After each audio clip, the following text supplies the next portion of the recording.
All right, we are live. Draft Therapy After Dark. I'm your host, Sean from Draft Therapy. Hopefully you can see me, you can hear me. Let me know in the comments if you're watching and you can hear me so we can move on. It's a very special edition, not unlike a Blossom episode. A very special Draft Therapy. Got some guests today. We'll be talking to a couple guests. Let me know in the comments you can hear me, and I will introduce those guests because the suspense is killing me. All right. I can be heard. That's good. That's a good thing. All right. So we are live on both Facebook and on YouTube, my normal home on the web. So we already got some wise guys here in the comments. So let me introduce my guests. First off, this guy I've talked to a few times. He's had me on his podcast, the Lumber Slaying Friends podcast. This is Adam Freeman. Adam, how are you? All right. I'm excellent. Good. Thank you for having me, Sean. You're very, very welcome. We're going to bring our next guest also from Lumber Slaying Friends podcast. This is the one and only true Lumber Slayer, Alex. How you doing? Doing awesome, sir. Thanks for having us on. The one true Lumber Slayer. I think that's what I said, isn't it? That is. You got it. Nailed it. Okay, good. All right, good. I had to stumble over something it. like that. Yeah, something like that. So before I introduce the last guest. He's elitist. Adam and Alex have a podcast, Lumber Slayer and Friends. It covers metal, new releases. They review metal albums, new albums, talk about beer, and they talk about hockey. Haven't had much to talk about in the hockey front, but they talk about hockey when it is something that you can watch. Or talk about. You could talk about it now, but whatever. All right, so last but not least, we've got Tyler from Review the Brew. What's up, guys? Review the Brew YouTube channel. Mm-hmm. Tyler, how are you? I'm doing good, Sean. How are you? Good. Hanging in there. Yeah, I think. All right. Yeah, it's that kind of thing. Mm-hmm. So we got Randy. What's up? Randy wants to know, are you guys Canadian? Not lately. Not as close as you can get without getting wet, though. Yeah, pretty close. All right. So as we do on Draft Therapy, we talk about these live streams. Well, first off, let me just kind of talk about why I'm doing this live stream. Just kind of talk to people. It's been a couple weeks since we've done the last one, and I'd like to kind of maybe do a reoccurring thing, maybe every couple weeks, do a live stream, have some guests on. If that doesn't happen, then I'll just talk to you and you'll be stuck with me. But yeah, so as always, we always ask, as you can see in my little window, maybe, what you drinking? So everybody in the chat, let us know. Hopefully you brought a beer to share, to talk about. Just let us know in the chat what you're drinking, and we're going to start drinking our own beers. So who wants to start off? I'll go first. Oh, yeah, with authority. Go ahead, Tyler. What you drinking? With a pop. So I'm starting off with the Arvon Brewing. It's going to be called Creep New England IPA. Let's see. I know it was canned really fresh. I had it when they delivered to Lansing. They dropped off to my buddy Jake's, and he dropped it off to my house up in Bay City. But yeah, I only got 2 cans, and I drank one, and it's really good. So sounds like the perfect time to drink this one. Yeah, I noticed I'm super thrilled to see what you think of that beer, because I've been seeing that one around, but I have not tried any of the stuff from Arvon, so that's super interesting.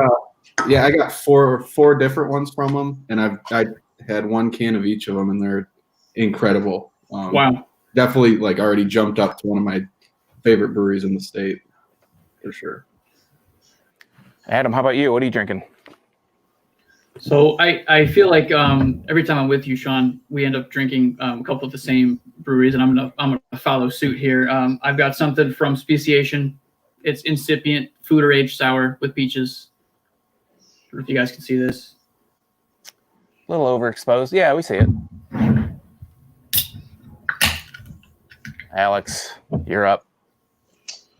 Today I've got Poet's Punch Stout. variation on New Holland's The Poet. One of my favorites coming out. So this one, it's an imperial version. They got maple syrup, cinnamon, natural flavors. First time 16-ounce can for New Holland. So bringing the pain. I'm familiar, and I'm going to let you guys pick.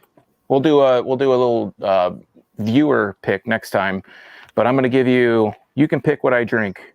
It's going to be. Let's break it down into 3 categories. I got a stout. I got a lighter beer. I got a couple IPAs and a sour. So I'll let you guys pick. It's looking a little bit light up in the corners there. I'd say go with stout. Myself. Uh-oh. Yeah, go. All right. Let's go stout. All right. Well, you're overruled anyways, Adam. So sorry.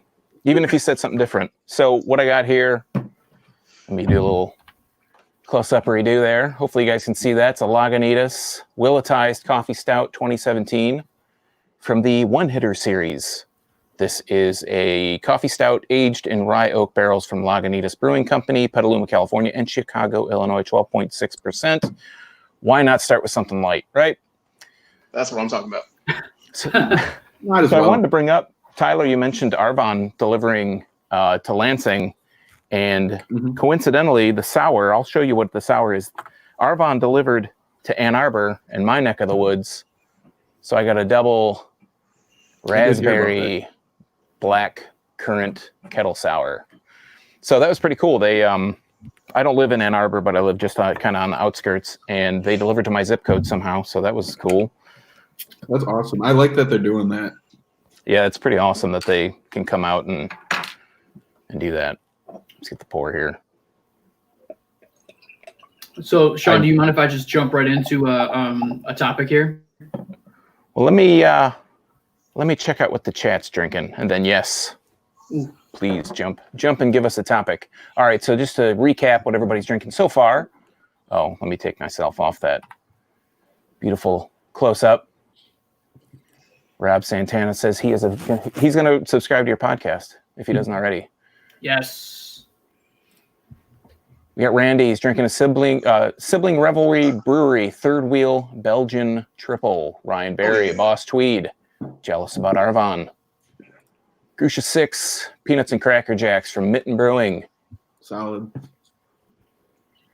Randy tried to steal my thunder, letting everybody know that Arvon was delivering to A2 every Thursday. Well, that's good to know. This Gabriella lady says is she not drinking anything?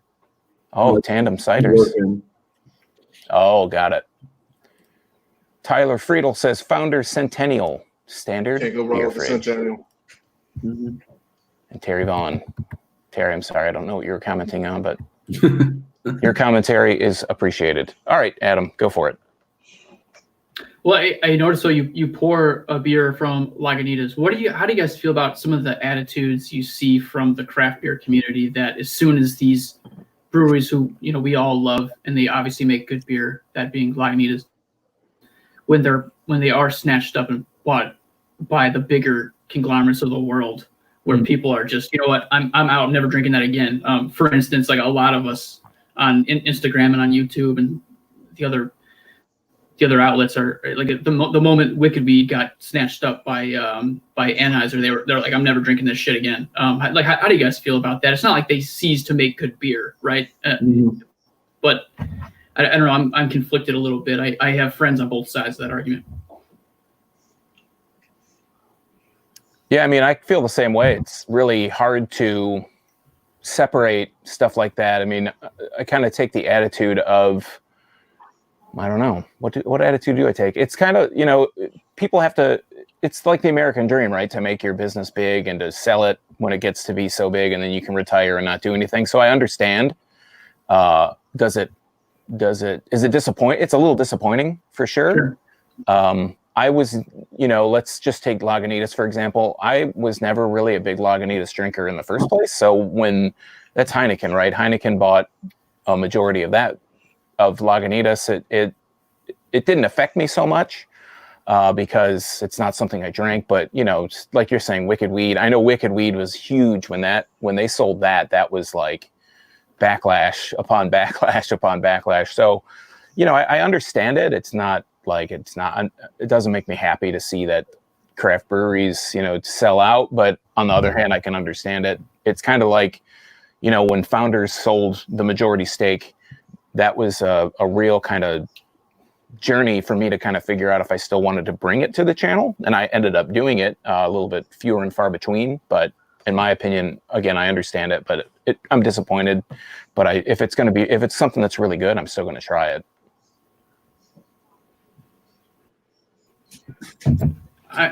I absolutely love Lagunitas, and I remember my first introduction to Lagunitas when I was living in Chicago.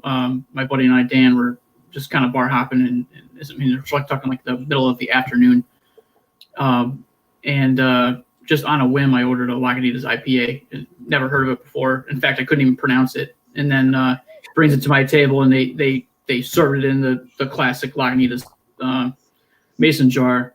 And I was just absolutely blown away. I drank like 4 of them in a row. I'm like, this is incredible stuff. And I loved it. And then so when they did sell, it was I got to be honest, I had that conflict where I was like I love this brewery, and it's mostly because of that story. You know what I mean? The way that I discovered them, but I've always loved their beer, the Little Sun Ale. I mean, everyone loves that beer. And I actually have not been to their location in Chicago, which is supposed to be super cool. But yeah, I always find that question to be an interesting one, because everyone seems to have their certain brewery that may have sold out, but they still support them, they still like them. And then you get a lot of these cases now where breweries are partially owned by larger companies. So you sort of get that middle ground in there. I don't know. Yeah, we got some comments in the chat. Depends on who they are and what they've done in the past. Like Founders. But they piss them off. All right. So, what do you think of the news that a third of craft breweries will go out of business because of the pandemic? What do you guys think of that? Is that like Not a whole lot surprising. I've actually read stuff about that. A lot of articles say, well, not a lot, but the articles that I've seen, I don't know about a third, but I know that a lot of people are afraid that when everything comes back to normal, when that is, or, I really hate saying the new normal, but when it goes back to the new normal, whatever. That a lot of breweries, and a lot of businesses in general, but breweries in particular, because people are still, even when places open, people are going to be really cautious about going back to these places. Yeah. So, what do you think that places are you going to see some of your favorites go under? I think that we probably will see a few. I don't see how. I think it's kind of inevitable. I'm not being pessimistic, hopefully being more of a realist. But, people just aren't going to go to these places as much as they were until everything kind of settles down a little bit more. That's my opinion. Yeah, I think a lot of people's favorites in the big breweries, the not just big as in like Bell's and Founders, but big as in, Ellison and Holmes. Those breweries, I don't see them having any trouble. I think it's maybe the more small ones that you've never heard of, stuff like around my area. There's Tri-City Brewing Company, and I haven't heard anything. I think they're doing okay, but it's those little ones that might close down. And honestly, I don't know how much people are actually gonna miss them. If that sounds bad, but yeah, some of those places are so small that. They have the one thing that they probably have going for them is that they have such a loyal following. There's a place that's near me that I have a Mug Club membership too. I don't go there very often. When I go there, it's more to like talk to the people that are there. Mm-hmm. The beers, it's okay. But if I wanted a good, a really good beer, something that like blows my mind, that's not the place I'm going to go. But it has this really cool community vibe. And people that go there show up because of the bartenders, the staff, the people that show up on the nights that they go, if they go regular nights. I think even places like that, if they can make it through all of this, they can kind of basically hold it down until things return a little bit more normal. They'll probably be okay. And there are so many places that are doing, they're doing carry out beer, curbside delivery, like Arvon there in Grand Rapids. They drove to Ann Arbor to deliver beer, stuff like that. Ascension's delivering beer within so big of a radius. North Center near me in Northville, they're doing deliveries, I think in a 10 or 20 mile radius. There's places all over that are doing deliveries or pickup. Homes has curbside stuff. If you wanted to try Homes and you've never been able to because they've sold out before, this would be the perfect time for you to pick up, something from Homes, because you can order it and they have it for you. You don't have to wait in line for 3 hours and hope that you get one, so I think, and I tweeted something out today. It's kind of like, this is the biggest first world problem ever, but this should be a shining example of why breweries, or at least distributors, should be able to sell directly to the consumer, to be able to ship beer, to be able to, send adult beverages through the mail. There would be probably a lot less of a problem. Shipping, you got to pay for shipping. But this is a perfect example of why it's really ridiculous that this can't be done. Yeah, I think, but I have an open mind. If there's a better answer, I'm open for it. I'm not going to immediately shut it out, but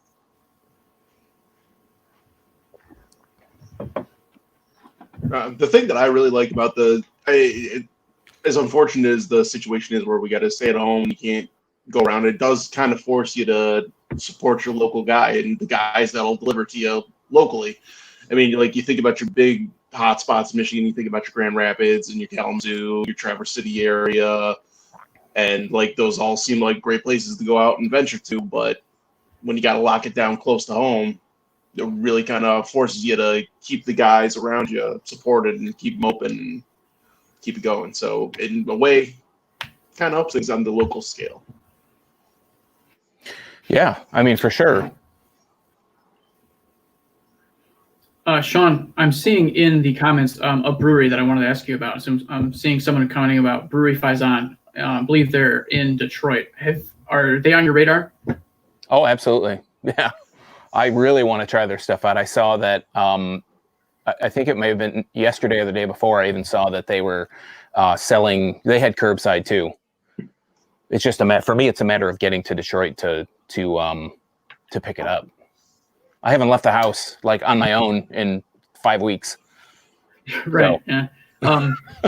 Good friend of Lumber Slayer and I, our friend Bridget, she was just raving up and down about how good. I believe they have a couple Belgian beers that are just absolutely lights out. And I'm a big Belgian fan, so I gotta perhaps order from them, because that's something I've kind of been meaning to do the last couple months. I hear very good things. Yeah, I think that's their specialty. I think they're a Belgian style.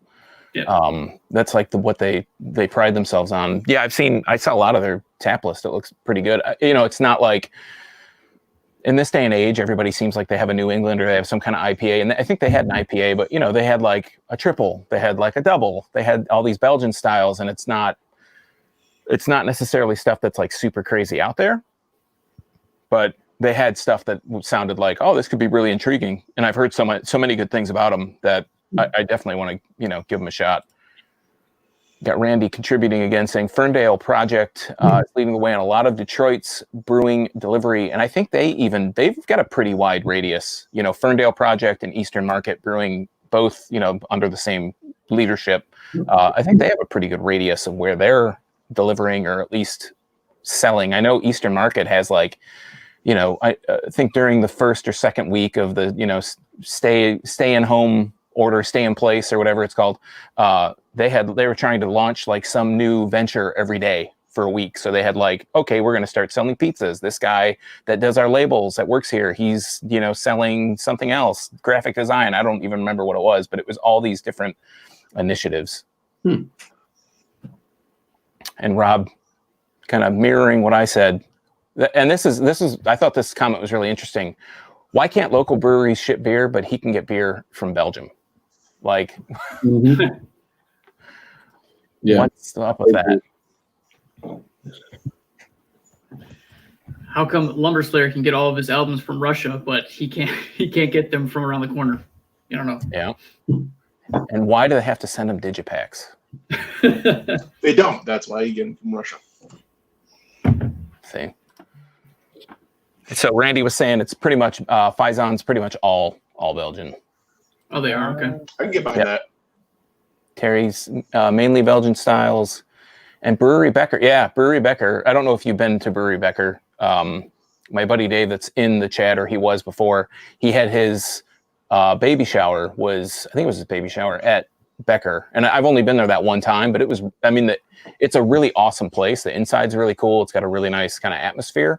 But the beer was pretty good too. And I just don't get out there enough. I think if you're, heading towards Witch's Hat, South Lyon area, Brighton's just like another couple, I think it's like 2 exits or something like that away. So it's not really that much further down the road. That's totally new to me. I'm not familiar with Brewery Becker. I will jot that down actually. Yeah, they've been around for a little bit, at least 5 or 6 years. Rob wants to know album. All right.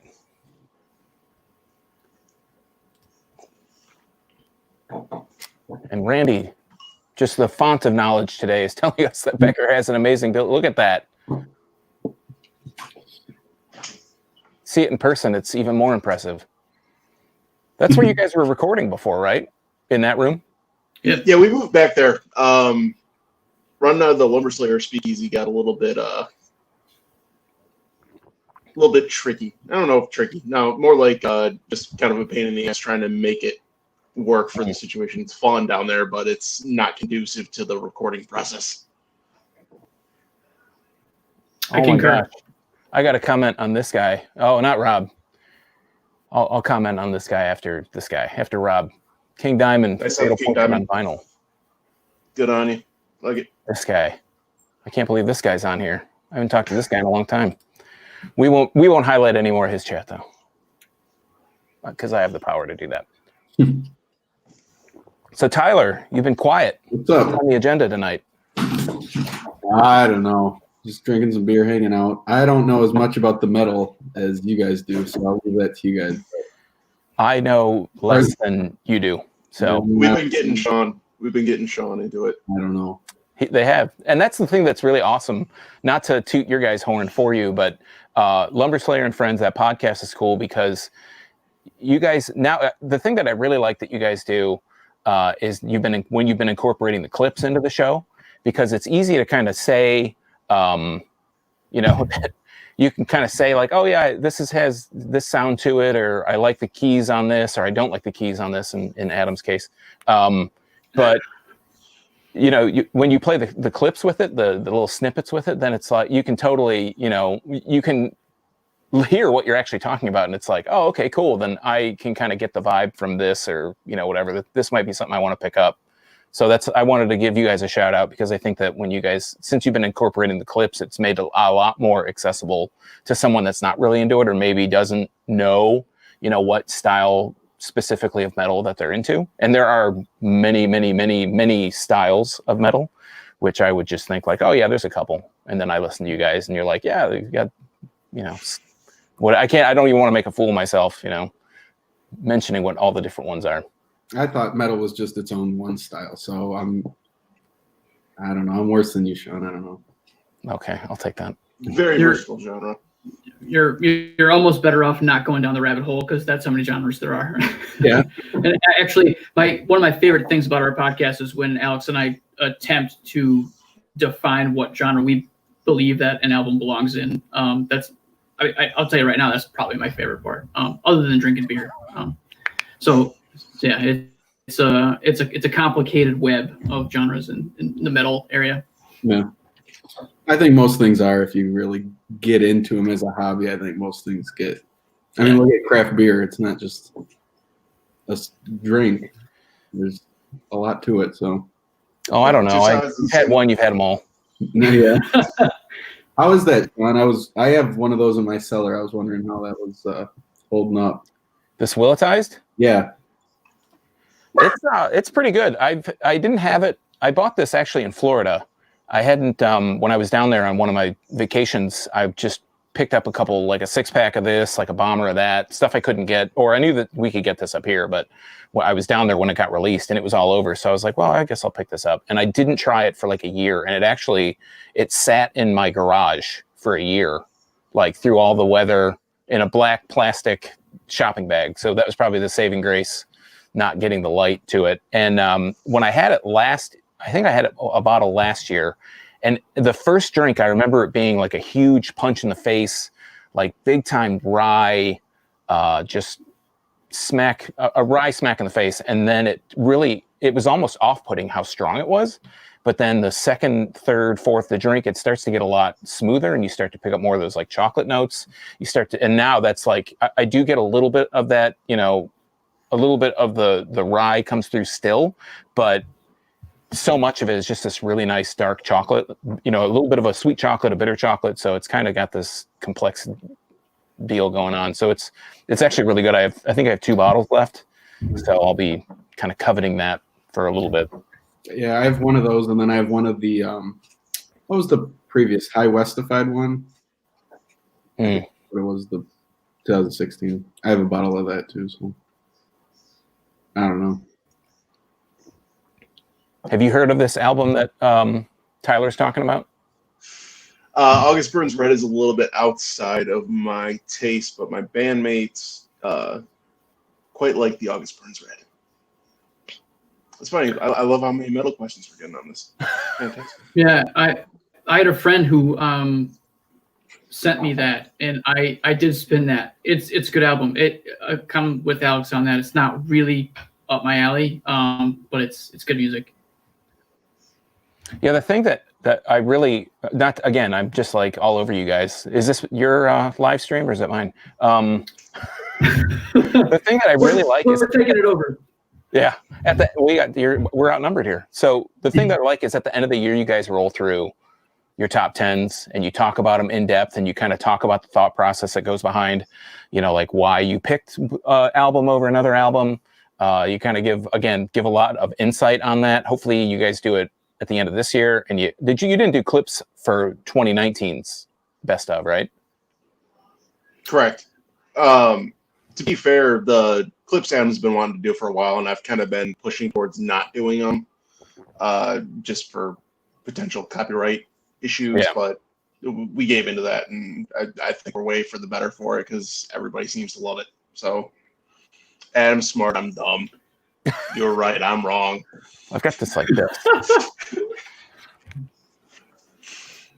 Yeah, we'll continue to dial in the sound clips. It's sort of a new for us. But yeah, you're I'll be honest, you're not the only person to like that that addition to the podcast. So we're working on making that a mainstay for sure. Oh, and really quick with the top 10 of the year, sir, I wanted to applaud you for your production quality on your phone in, dude. That was You just like the singing. It was great. It was great. It was like 2 takes.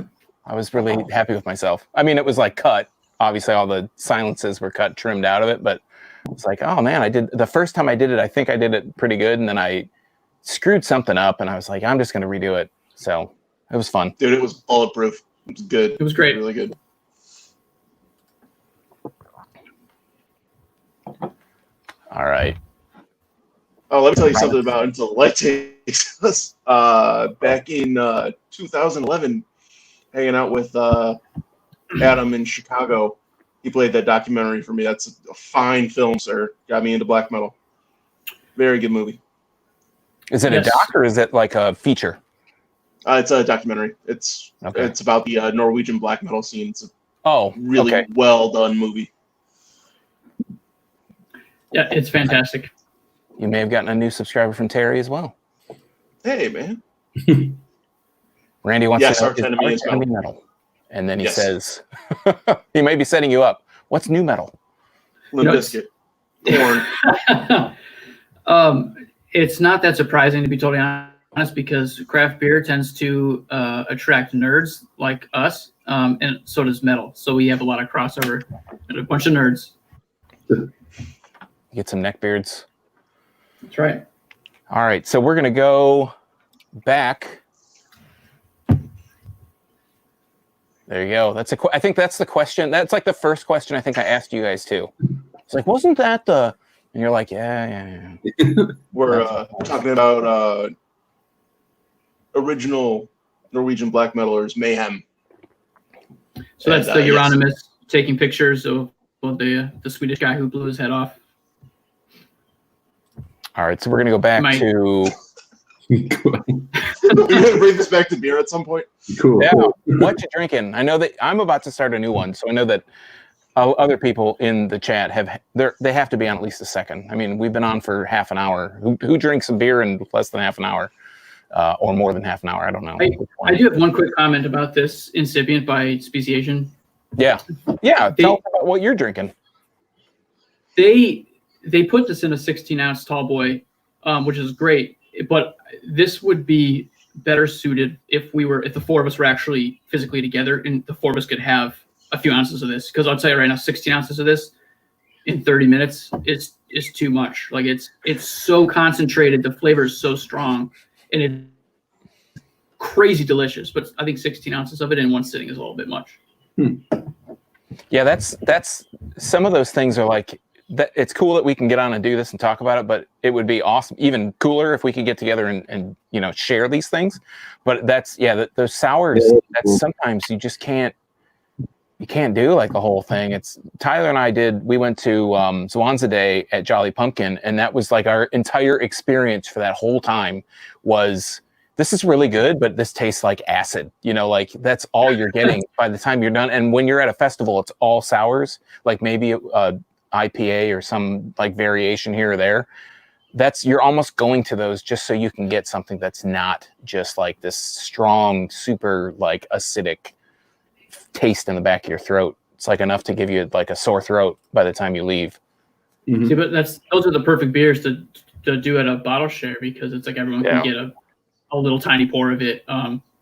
So that's, I guess, for future reference, these tall boy cans from Speciation. I'm going to only bring that when other people are present. You label those to share, like right on it.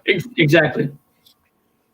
So Randy is drinking a Night Fury Vanilla Bean, which I think I've got a couple bottles. Randy, is that the can, or did they can that, or is that the bottle? And Rob says we should be drinking Jester King Black Metal Stout. Adam, you have to show everybody your hoodie. Oh, are we going to jump right into that? Guys, This is the draft therapy. Draft Therapy. Go to the website. You definitely want to be as cool as me. Join the club. DraftTherapy.com. There it is. See, you didn't get, this is a special edition. This is a one-off. I don't know if I showed this to you, but I have something on the back.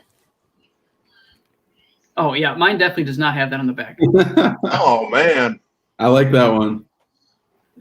That's pretty dope. Hello, friends. Getting that street cred. Randy says he's got a 2017 old bottle. Underbergs. I've seen, what is it? Do you guys know what Underbergs are? Have you seen Underberg? I feel like, I don't know, Jay Leno or David Letterman. Have you seen these Underbergs? Anybody? No, I don't know. They've been showing up. Like I see them on Instagram and I see a lot of brewers have these, and they're these tiny little bottles. And I have no idea. I haven't done enough research to know exactly what the Underberg, I know they're different variations, but they're these little like 4-ounce bottles, and they're wrapped in like paper. They look like a hobo kind of bottle. Mm-hmm. And I just see them all over the place. But yeah, Michael's right. We should all just some Underbergs. Just send them to each other. Could go through them and drink them. That's kind of cool, I guess. Dave says he's drinking Three Floyd's Laser Snake. Dave, who do you know that's getting you Laser Snake? There you go. Big move. Solid. No, Rob, I Floyd. don't mail them out. I don't mail out any of the merch. The only thing I mail out are these. It's fun. I was thinking I was gonna. Rob won the Tiku glass, the Holmes Ghost Tiku glass, and I was thinking it would be really funny if I were to drop this, like to show it and be like, yeah, so Rob won this, and But or if I was going to be Absolutely. drinking out of this is so they have two versions. They have one that says Holmes on it, and I think it says Holmes, and it's a glow in the dark, and all these little ghosts like light up. And he won this, and I don't know when I gave that away, but it was a long time ago, and I still haven't sent it to him, but I need to. But if I did break it, Rob, I do have a second one. I have two, so you would have still gotten one, I promise. But Rob's a good sport about it, even though I'm a shitty person and don't send stuff that I say I'm going to send. Tyler, I wish Michigan got 3 Floyd's distro. This is Tyler Review the Brew and Tyler Friedel. I always, not looking at the picture, obviously I know that's Tyler Friedel and that you're not Tyler Friedel, but I always, when I see Tyler F like on Untapped, I'm like, okay, cool, Tyler toasted me or whatever, and I look and it's never you. So yeah, I think me and him are actually friends on Untapped too, and I'll see Tyler F cheers my Untapped, and it confuses me every time. So. How did I toast myself? My name's Tyler F. If anybody wanted to know. Sorry, I left that detail out. Yeah. Randy says that the Underbergs he thinks that they're originally for bitters. Tyler F. The other Tyler F says that he wants to try double IPAs from Lasersnake, 3 Floyds. Yeah, Dave says he has friends. I don't believe that. I think that's a farce. I know, Randy, I did not get rid of the glass. Okay. All right. Look, you guys are getting a big treat because people that watch, if you don't watch this, if you're not a regular watcher, I like always grab stuff from down here and I'm like, hey, do you want me to drink this? Should I drink this Black Note from 2017 that's not been in the refrigerator? Like it's just chilling out here. Hey, how about this pineapple dank juice that's like 6 years old? Should I drink that? Like too much beer, man. This is ridiculous. I would pass on What the that. hell is in that desk? What you got in that desk? This is like a 1975 basement bar that it's like about on its last legs, but it's probably been on its last legs since it was built. All right, so has anybody cracked the new beer? I know Tyler did. Review the Brew. Not yet. I thought you just went up and got one. No, I had to put the dog to sleep. She was being annoying. Whoa, putting the dog to sleep. Poor choice of words. Live on podcast. Yeah, wow. All right, so I wanted to try this one for a while. I've been waiting for this to get delivered, and yes, it got delivered. It is not an Arvon beer, but it is. I don't know if you guys can see that. Might be a little too bright. Is that Maine? I hate to rub salt in the wound, but yes, it is a Maine Brewing Company lunch.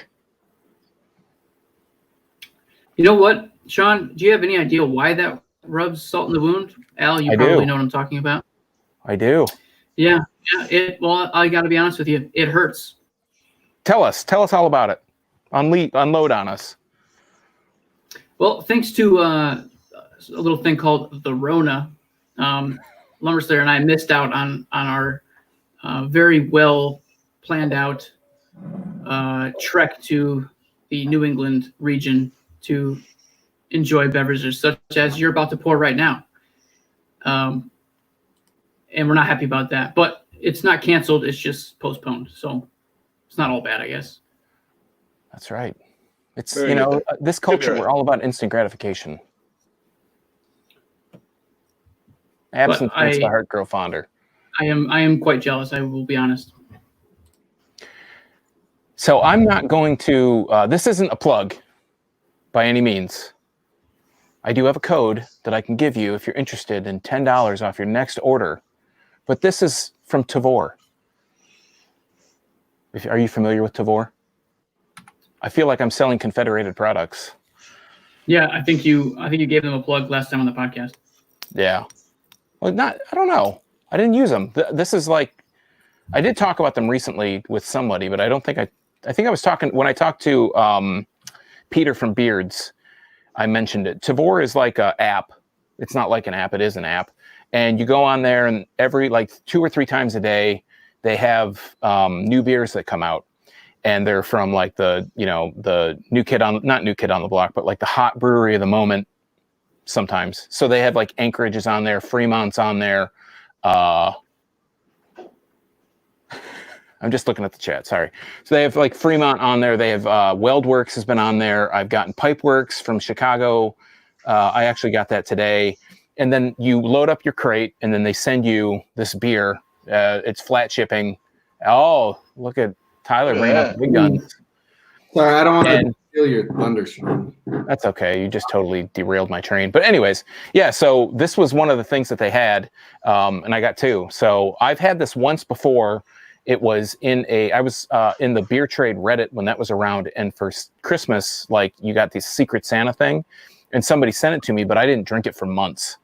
And so this one is from St. Patrick's Day, actually. And this is 1.9 fluid ounces is 7%. And if you're not familiar with Maine Brewing Company Lunch, this is like it's like the precursor, right? To like a bunch of New England styles. It's kind of like on the border. It was one of the pioneer beers, from what I understand. I've always wanted to say precursor, so I figured this would be a really good time to say that. You know, I have a good buddy who's a brewer in Knoxville, who I've mentioned on our podcast many times, but you know, he still swears he thinks Heady Topper is the best IPA he's ever had, which is insane because the hype behind Heady Topper is so crazy. But Jesus, that's a beautiful pour. Thank you. It's the glass. You stopped me mid sentence. It's the glass. Oh my! I had to make a beer run, boys. I'll be right back. All right. So let's go back into the chat. Adam, if you guys get Maine, was Foundation on the docket for you guys?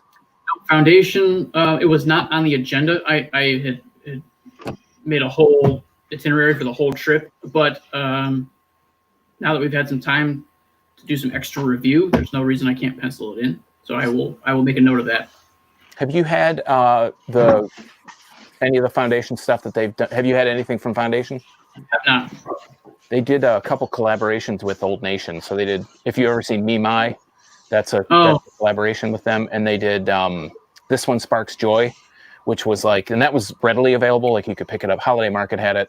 We did have that one on the podcast, actually. Now that you mentioned it, I didn't realize that was Foundation. We could do that one. So, I got it, guys. I got it. So, you made it? I got it. Oh, yeah. Randy thought maybe somebody needed to come out and help you. Yeah, probably. You were Joe Namath struggling. Well, Ellison shouldn't have put 2 inches of wax on their bottles, but whatever. Randy's giving you the business. If we just go through this. There he goes. This could have been a live tweet situation.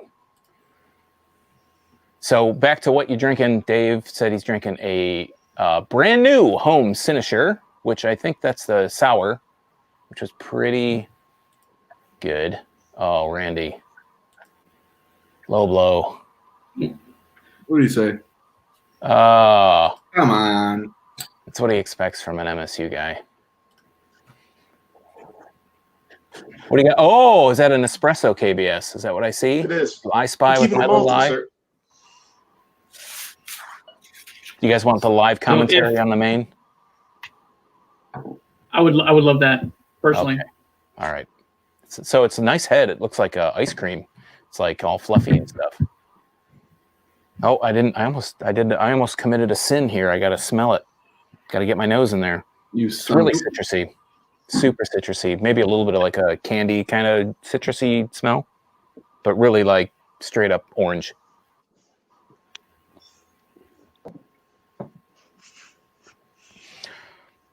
The taste itself, the front is like not super as expressive. Like it's not as sweet as the aroma would lead you to believe, but it's the back end is where the citrus kind of picks up, but the front end's kind of a little bit more muted, a little bit lighter, like a little bit more, I don't know, a little thinner. And then on the aftertaste, like the finish and the aftertaste is really kind of candied sugar. It's like a lot sweeter. It kind of like you feel like you like not a Luden's raspberry, but if they made like a Luden's orange, that's what the finish is like.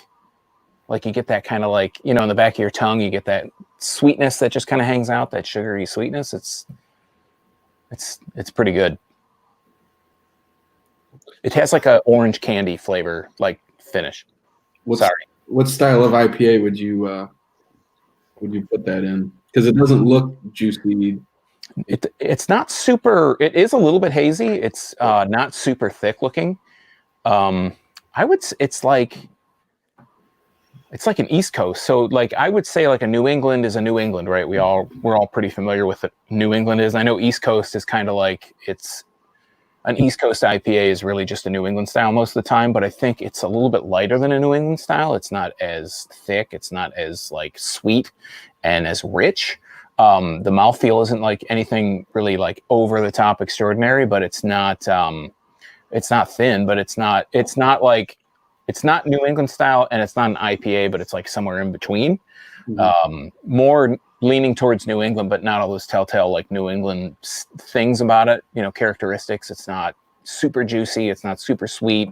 It doesn't have like a pungency. Doesn't have any of that. It's just like drinking a really citrusy, but sweet citrusy IPA, if that makes sense. It does. I gotta tell you, boys, following up the brunch stout with the KBS espresso, nice combo. Very nice combo. What did you think of the Poet's Brunch? I like it quite a bit. See, the Poet to me is like my ideal in-state go-to mainstay stout. Bumping up to the Imperial and hitting it with those maple.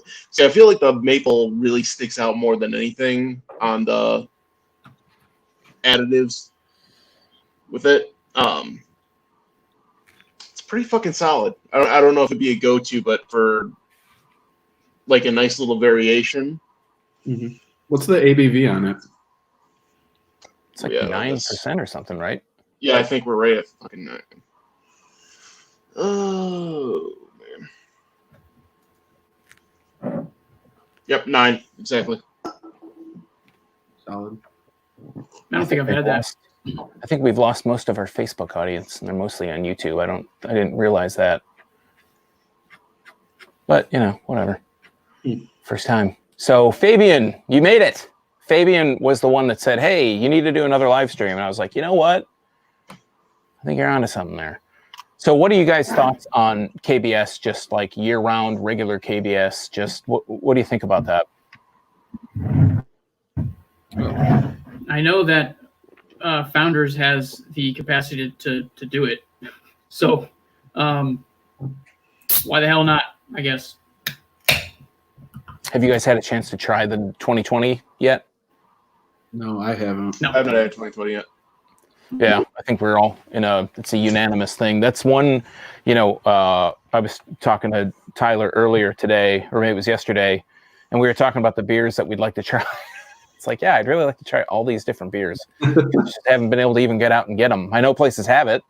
I know that you can do curbside on some of these, but just haven't been able to make it out. And that's one that's like on my, not a bucket list, but like a regrets list that I haven't been able to try it out yet. Yeah. I don't mind that it went year round. I mean, if I think everybody says if the, standard of it stays high, then go for it. But the other thing too is with these new year round, I think people get pickier with it. Like, yeah. I've heard Backwoods Bastard since it went year round. People say that the quality fell off, but I don't know if it's that or if we're just getting pickier with it. So that could be a whole nother conversation topic. Yeah, I think not to hijack, but I think with Backwoods it did change when it went year round from seasonal or once a year or whatever. Mm-hmm. That's a great point, Tyler. That whole debate versus like, did the beer change or did my palate change? I think about that all the time. If I ever drink a repeat of a beer, I always think of that. It's like, did some circumstance change or did my did my palate change. It's never far from my mind. Yeah, I mean, like the first time I had a backwoods, it was totally different. Bourbon barrel aged, whatever ale. Old, what is it? It's a Scotch ale, It's isn't it? it's a Scotch ale. Yeah. It's Dirty Bastard. It blew my mind. My palate was right where it needed to be. It tasted amazing. Now I drink it, and I've had so many different ones. Did the beer change, or did my palate change, like you said? So it's hard to Yeah, say. I don't know. I would like to think that KBS hasn't changed, but and I'm sure it's probably pretty similar. The thing, and all these things, it's like you have to really nitpick for any of these beers to be like, no, it's different. No, not the same. So, it's hard to say. I think making it more accessible to people, I know that when I started like going out and trying to get beer, chasing beer, and still to this day, it sucks when you're really looking for a beer and you fall short. You're like, oh no, the guy before you just bought the last, can or bottle or whatever, and you're like, God damn it, like where else am I going to be able to find this? Yeah. So making it more accessible I don't see how that could really be a bad thing. Mhm. I don't think And if they can do KBS either has gone. Sorry, yeah. I don't think KBS has really went down in quality the last few years either. So I don't know. Going back to what you've been drinking. I'm sorry, I cut you off. Right. If they're going to do variations like they're doing with the espresso, and especially if they're going to like discontinue CBS and go for more of those change ups, I'm more than welcoming year round KBS. Yeah. That's what I want to see is more of the variations, more of the variants, just more of the little differences. That's what I like, and not to totally go off on something else, but I'm sure that I will anyways. That's what I really like about what New Holland does with Dragon's Milk. I might not like what they do with Dragon's Milk every time, but they have the, I don't want to say courage, but they have like the foresight to change it up. It's like, hey, we're going to do this banana coconut. Like, who the hell thinks that's going to work? And it does. We're going to do an oatmeal cookie. That's pretty good. All right, that sounds good. They're going to do a Mexican spice cake. I didn't try that one, but it's by all accounts, I've heard it's pretty good. And then they're going to go and they're going to do a raspberry hibiscus. They're going to do a mocha mint. They're going to do just all these different things, and they're constantly changing it. And I hope that they keep doing different variations on the Poet with Poet's Brunch. Maybe they'll do something else that's some kind of like wacky, thing that you wouldn't expect them to do. Maybe do like some chili version of the Poet or something, just Sure. kind of changing it up with all these different styles. I think it keeps people interested, keeps people buying your beer, and it's just kind of fun. It's like not doing the same old thing all the time. So have you guys come across this IPA from Transient? It is government mandated loneliness. And it's actually, it says brewed with our friends from Hailstorm. Yeah, Right. I saw Holiday Market had that. Is that where you got it? It is. Yeah, I live right next to it. Look at this guy leaving the house.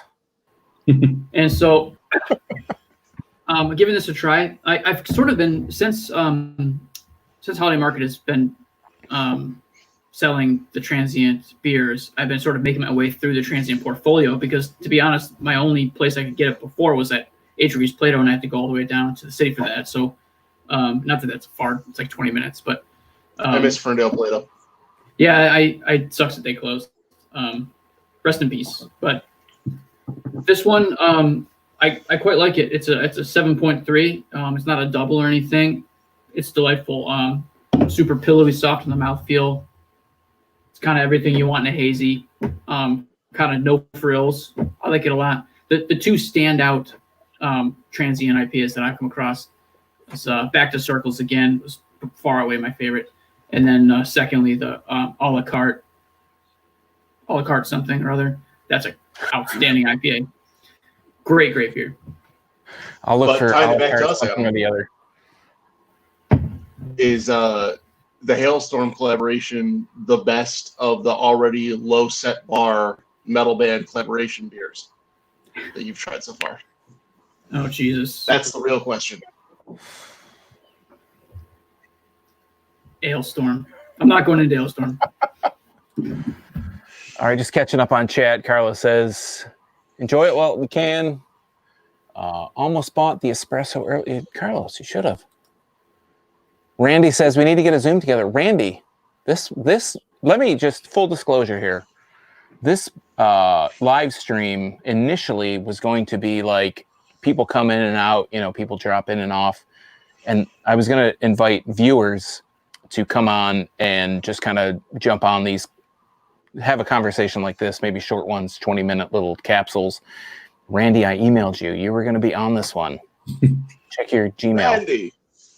But we can still do it. That can be next time because I want to do that. But it needs to be, email me, Sean@drafttherapy.com if you want to be on a live stream next one. I can accommodate on this platform. These guys can attest. This is like the simplest thing for anybody that's not the host to get you on. Alex, let me pull all the stuff back up. Oh, you're still on there. Oh, it's because of the comment. So anyways, Alex is on are you on a Android or iPhone? iPhone. I mean, look at that. He's on an Like, iPhone. it's about as simple as possible. Tyler's on a MacBook, I think, and I don't know what Adam's on. Adam looks like he's in a mental institution. Maybe I am. Except they allow beer. Hey, That's not bad. That's not a bad That's deal. what I want to be at. Carlos is drinking a Weehoo Sea Sour Ale with cold brewed coffee from Roke. I have not tried that yeah, one. look at that. I got a growler Rob for that. That's good. He's my founder's aficionado, and he says KBS isn't what it once was. Tell us what year, Rob, was the KBS year? What do you think? I want to ask the audience, what do you think? Everybody on this that's watching this probably has had a KBS or is familiar with it. What is your pick? What is your year? What do you think? Where do you think KBS peaked? My Because- douche answer is 17. Oh, all right. Carlos says he thinks KBS is still good. Got Dave checking in. He's drinking a District 96 Sexual Frustration. And Dave is the one that sent me all those new New York, New Jersey, and Pennsylvania beers. When I was thinking of this main lunch, and you asked somebody, I think Adam asked if it was like New England or kind of describe it. And I said it was kind of like in between. I found it really interesting that a lot of those New York beers, New Jersey beers, they don't say they're New England style, even though that's what they are. They call them Northeast style. I just thought that was interesting.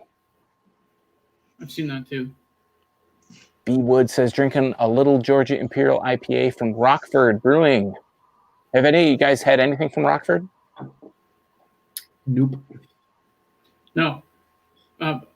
They're right outside I just Grand wanna Rapids. Quickly, chime in on the KBS thing. If I'm not mistaken, Alex, you can correct me if I'm wrong because your memory is a lot better than mine. I think we had a 2017 KBS on our very first episode of Lumber's Lair and Friends, if I'm not mistaken. Shit, man. I don't remember that. Yeah, I believe you. That sounds Was right. it? It was pretty good. Did you Pretty drink good. it in 2017? think 2018. 2018. February 2018. That I remember. Got that part. Rob says it did change. It's not truly barrel aged. I think they ferment it with bourbon. So chips. So rather than Yeah, I heard that. barrel aging it, they do chips. And I would disagree with that because I think that it's probably a lot quicker to turn around, and barrels are not necessarily hard to come by, but it's probably a lot easier to ferment like over time with chips rather than the barrels themselves. Like you can probably get X amount of chips versus X amount of barrels. So it's just a exponential thing. I heard it's a blend of both barrel aged and the chips. So it's kind Do of they need to adjust to slightly less acclaimed? maybe not quite highly acclaimed. Yeah. Dave says he took offense to your guys' comments about Hailstorm. Big Hailstorm guy. Dragon's Milk, Coconut Rum Barrel, and Triple Mash were good. Yeah, both of them are fantastic. I didn't like. I like I've the only horse had variant. I've only had the recent triple mash, and I wasn't super impressed. But I think it was the mouthfeel, like the viscosity of it. It's like really light. Yeah, it's thinner. I never had like the old school one. Fabian's drinking a Berliner Weiss with mango, apricot, vanilla, and lactose from Windmill Brewery in Dyer, Indiana. 8.5. It's That sounds tough for pretty me to good. imagine. It's tough for me to imagine a Berliner with lactose. It's tough. That could be a pretty good combination, though. I know that you're lactose intolerant, right? I'm not lactose intolerant. It doesn't treat me well. So I'm basically lactose intolerant.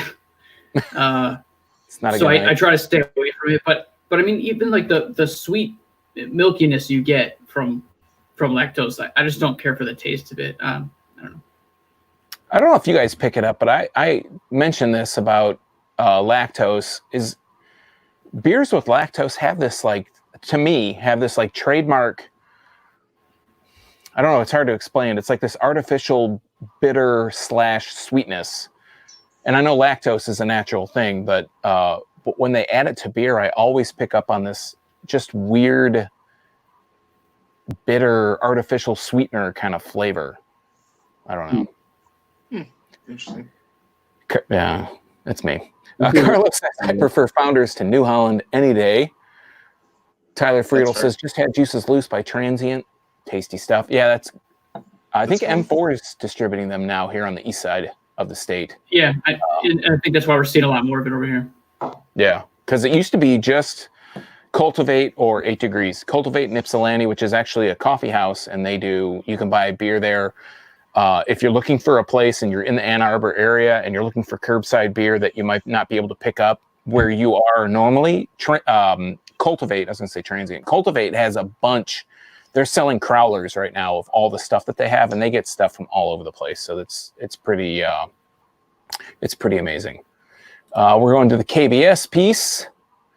Randy says 2015, and Randy, you got to narrow it down, man. You can't give us 2 years. What's the best? There's two bests. Lover Sayer back 17.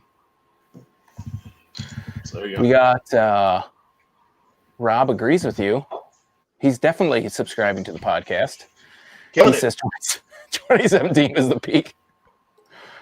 Dave says 2019 was his favorite. Randy has narrowed it down to 17.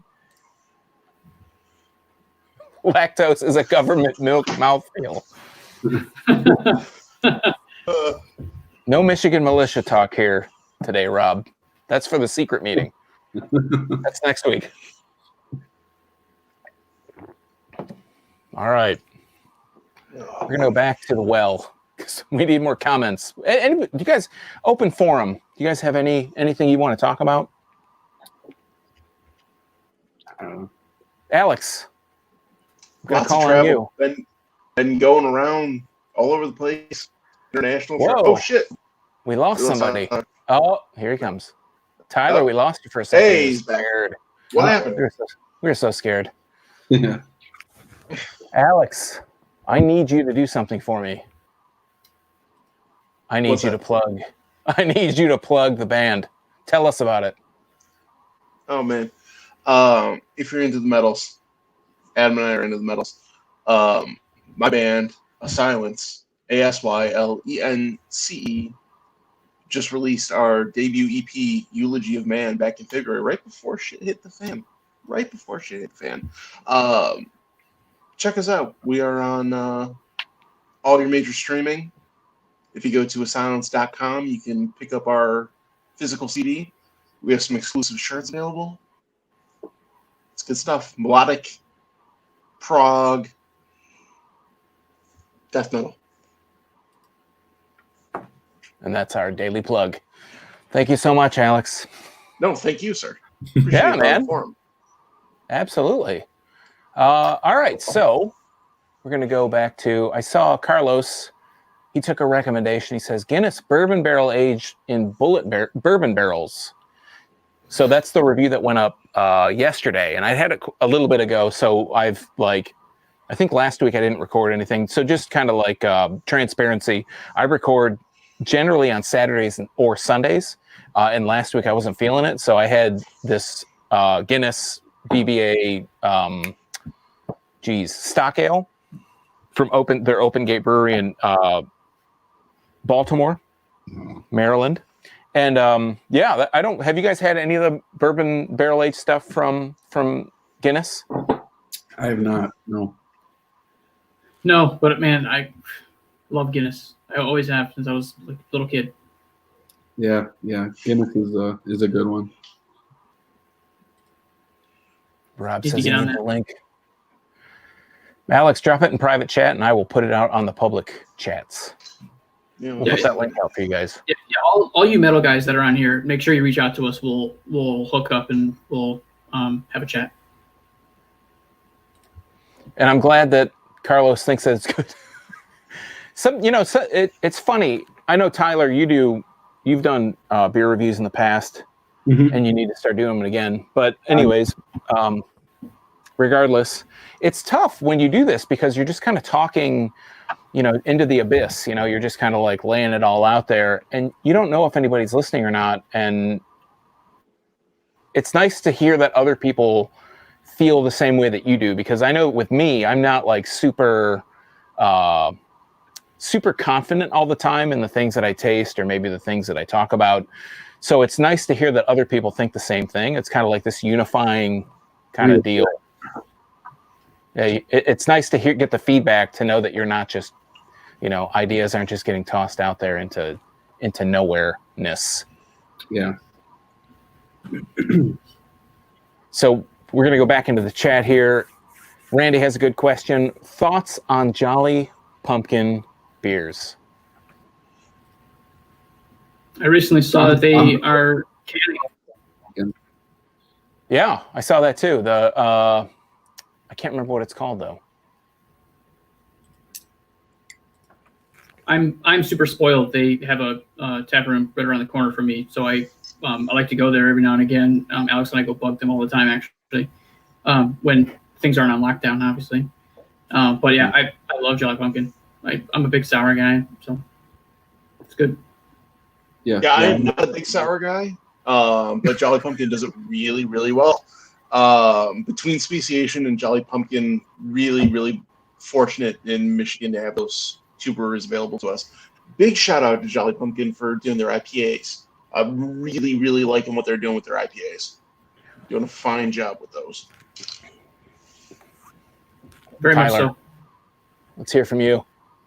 Oh yeah, I love Jolly Pumpkin. I mean, they're kind of the OGs of the funky beers in Michigan. We were talking about I forget that one brewery that does Belgian beers. I mean, you have Brewery Vivant, you have Jolly Pumpkin. Michigan is awesome, as far as the different style breweries. Yeah, so I'm a big fan of Jolly Pumpkin. I think I have a dozen or so in the cellar, sour beers. So they're good go-to, always solid. Yeah, I feel like, for me personally, I don't try enough of Jolly Pumpkin stuff. Mm-hmm. Like what I've had, I've liked, and they did I only had that one IPA that they released, and I saw that every time when I think they did 4 in that series, and Zwanzade was that one that they released, the first one. And I feel like I saw all the different IPAs that they did and just never was able to catch it. And I think they even distributed some of them, and not just like, obviously they do all this stuff outside of IPAs. Yeah, that's a personal, I don't know, mark of shame. Like I need to get more Jolly Pumpkin stuff, because they do some stuff, Yeah, they're not as hype. I'm not as anxious to get them, but like you, Sean, I need to get more of them. They have the one amber sour, La Roja, I think it's called. Mm-hmm. They have different variants on that, and I wanted to try them, but if I tried all the beers, I'd be drunk 24/7. Yeah, I've heard a lot of great things about La Roja. So yeah. Fabian asks, top mainstream IPA. What are you guys' top favorite mainstream IPAs? I'll go first. That's an inside joke. It's a lover's their inside. Yeah. You can go ahead, Tyler. Sorry. Oh no, sorry. I was No, just defining Adam asked for it. He's going first. how mainstream God damn it. are we going? But I'll tell you something. In terms of like nationally distributed New England style IPAs, the Sam Adams New England, I will stand by that all day long. I think it's better than Hazy Little Thing. I think it's better than Official. I think it's better than the hazy that New Belgium does. That's without a doubt my favorite one that you can just kind of get at the grocery store. I think that beer is outstanding, especially for the price. mm-hmm. Well, I don't know if I'd call official. Let's not get into the official thing. Let's not get into official. But what about IPA? Regular straight up India Pale Ale. Lagunitas. Oh, interesting. Okay. All right. Tyler, how about you? Bell's Two Hearted, for sure. Alex? Does Centennial count? Yeah, that's an IPA. I'll take it. All right. I'd go with, for me personally, I'd agree with Tyler. I'd say Two Hearted, like straight up for just a regular IPA, because the malty IPAs, I feel like I'm a broken record on that, but that's definitely one of my favorite style, like sub styles of IPAs, or the Midwest or the malty IPAs. Getting into that kind of, metal classification, Midwest IPA, I would say, yeah, definitely Two Hearted would be my favorite. Like off the shelf, especially here in Michigan. Like, and I know I have viewers that are not necessarily all in Michigan, but being able, I think Bell's is in 40 plus states. Being able to just go into any store, go into a gas station and find Two Hearted, that's an awesome, an awesome option. Just being able to walk in anywhere and get it. Okay, let's see. So I dropped Alex's link in there. Randy says, how about favorite non-brewing tap house? So non-brewery tap house. What's your guys' favorite? And I know that Alex, Adam, and myself are kind of in the same region, and Tyler now is up in Bay City, so he's going to have a different kind of take on that. But that's a good thing. So let's hear it. You want me to go first? Sure. So when I lived down in Lansing, Clorox was great. They had a great tap list, great bottle selection. Up in my area, Bay City, Saginaw, Midland, the Tri-Cities, there's a place called Witchcraft. It's over in Midland. And they, around here, they don't brew their own beers at all, but they have a great tap list, usually 30, 35, craft beers. They always have events. They have like a 2 or 3 week long barrel aged festival in the summer where they tap different crazy beers, no rules, all the Black Note, stuff like that. So that's kind of a cool place up in this area, because there's not a lot of hype places up in the Tri-Cities. So that one's a good one. Do you have your own set of DJs? Like Quad City has the DJ and they play the train, but does Tri-City, do they have like their own DJ set? Yeah, out of Saginaw, there's a radio station. All right. All right, I'm going to go Adam or Alex. How about your favorite non-brewing tap house? Go ahead, Al. No nepotism here or anything, but One-Eyed Betty's in Ferndale. 50 beers on tap. Constant That's a lot of rotation. beer. There you go. That is a lot of beer. They do theme nights, or theme weeks, I should say. I like what they do. My wife just so happens to be the head chef there, so I don't know what to say. It's crazy. That's crazy. What a coincidence. They do pull in a lot of bottles. They do get a lot of exclusives, and they'll do tap takeovers. It's a fine establishment. It is. It's great. If you guys haven't been. Adam. I really like Brown Iron. Now, Brown Iron may or may not fall within the category we're looking at, because they I'd say technically so. do. They do brew their own stuff, and actually some pretty damn good stuff too. and they just opened a new location right in front of the hospital here in Royal Oak, but I haven't even made it there yet because we're on lockdown. So really shitty timing there. But the 3 or 4 times I've made it up to their original location, up about 30 minutes north of here, it's just lights out. I absolutely love that place. I know Alex and I have been together one time. It's tremendous. I love the selection. Their kitchen is off the chain. It's my favorite spot for sure. I'm also gonna say a little underwhelming in the area. I think we could use with a handful of more establishments opening up that specialize in craft beers in terms of just the bar atmosphere. Obviously, we're all familiar with 8 Degrees Plato for if you're in the Detroit area. How they don't have a straight competition that does exactly what they do, but in a different context. It makes no sense to me that we don't have more places like that.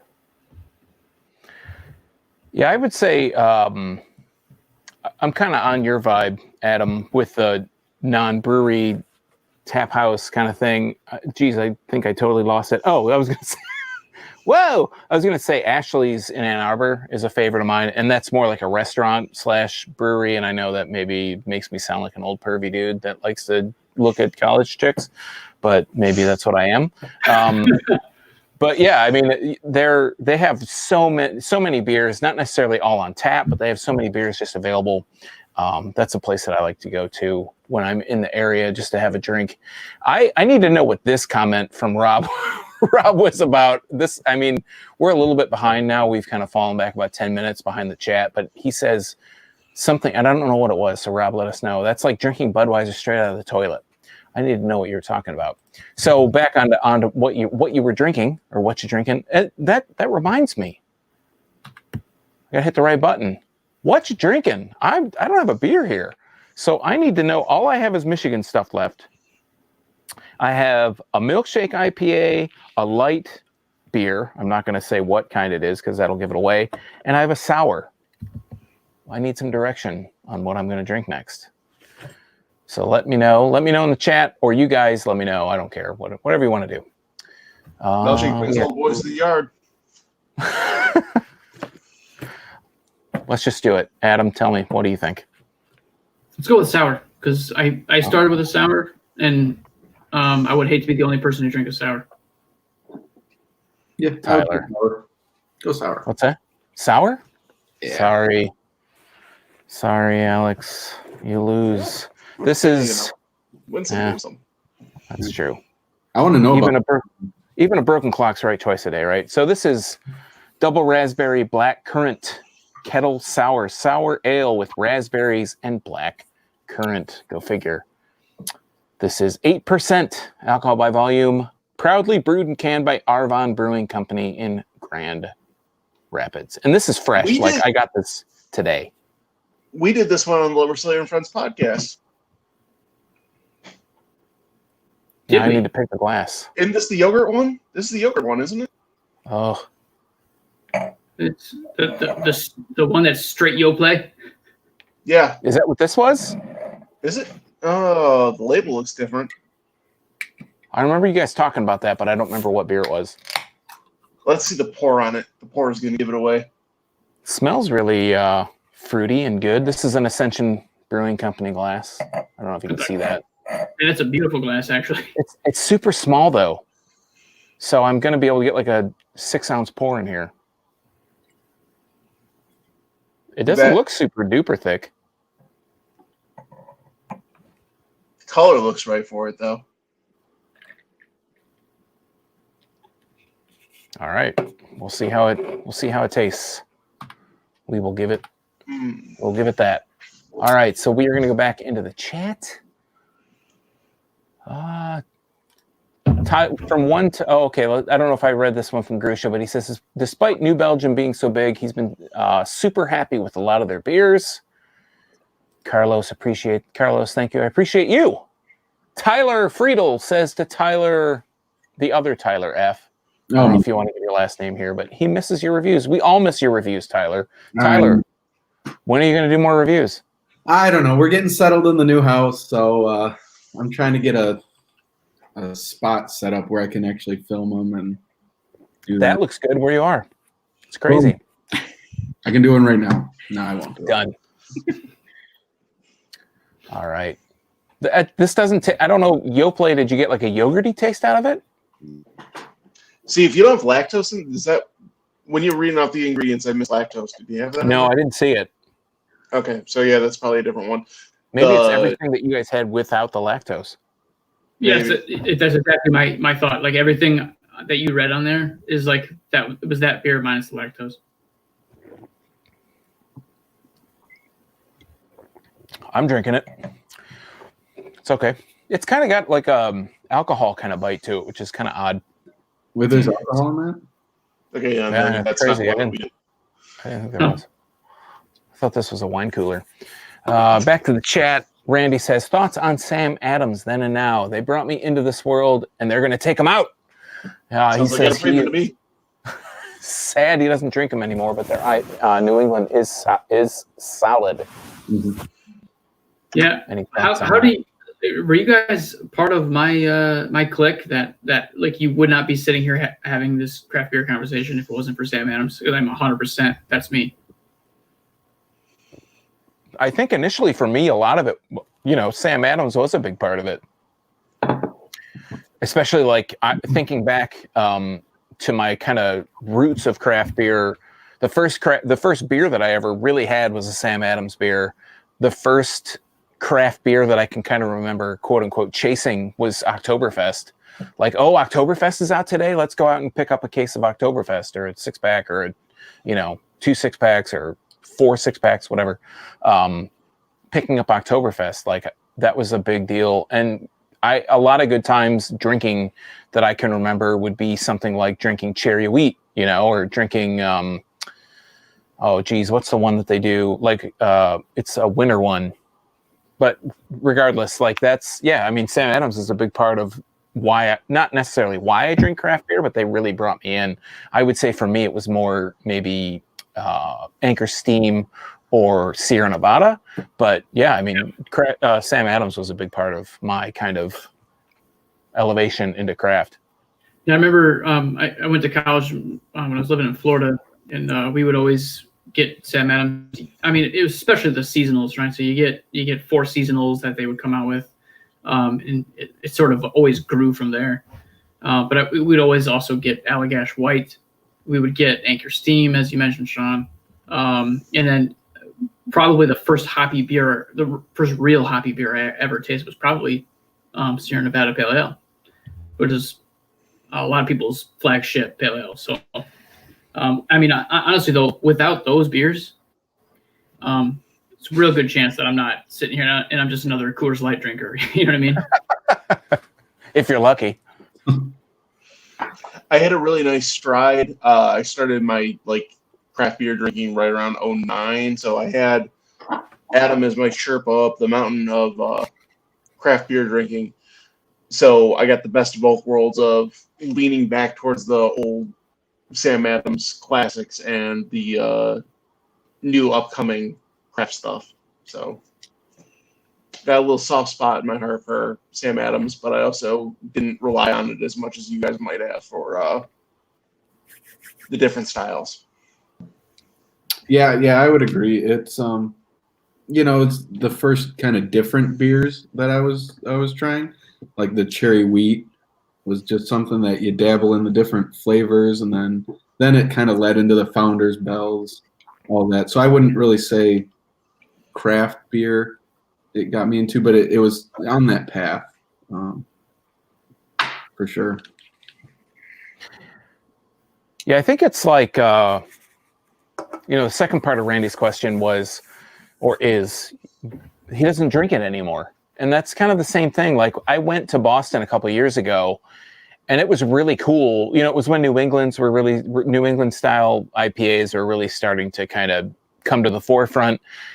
And it was cool going to their brewery because I don't remember the last time before that I'd had a Sam Adams, and having multiple different styles of their beer and having the New England style, the double New England style that they had at the time. It was really cool to be able to go to a place like that, try it there. It was something before it was available anywhere else, and saying like, oh, they're still, because for me, living in this area, living in the Detroit area for so long, coming up in high school and in college, like this is going to sound really weird, and you're going to think at first it's not going to relate, but listening to the radio, right? Listening to 89X, like way back in the day, and them talking, they would have all these Sam Adams commercials on constantly in like the 90s, like early to mid 90s.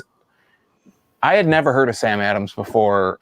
Jim Coke would talk about it and say, oh, we got this new beer and it's coming out and it's like Golden Pilsner. Or this different craft beer that would come out.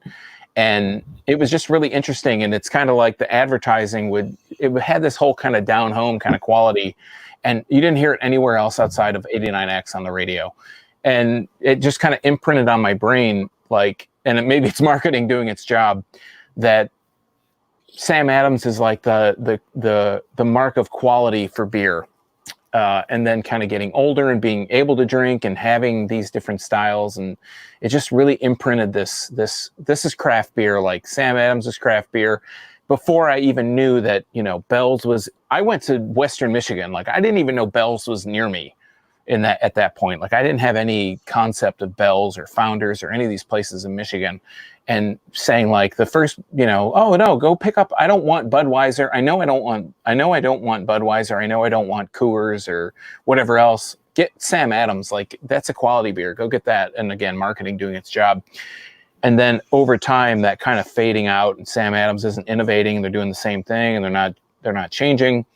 And then getting older and going to the brewery and saying like, no, Sam Adams is actually innovating. They have a New England style. They have a double New England style. They have this, they had like the Boston Marathon style beer. They have all these beers that are like not what you expect. And being so close to the source, maybe you're able to try all these different beers before it hits in the Midwest. It just put this new kind of perspective on Sam Adams. And I know that they make like so much more money doing Truly, or I think they own Truly. Truly, the seltzer does so much more business than Sam Adams, the craft beer as a whole.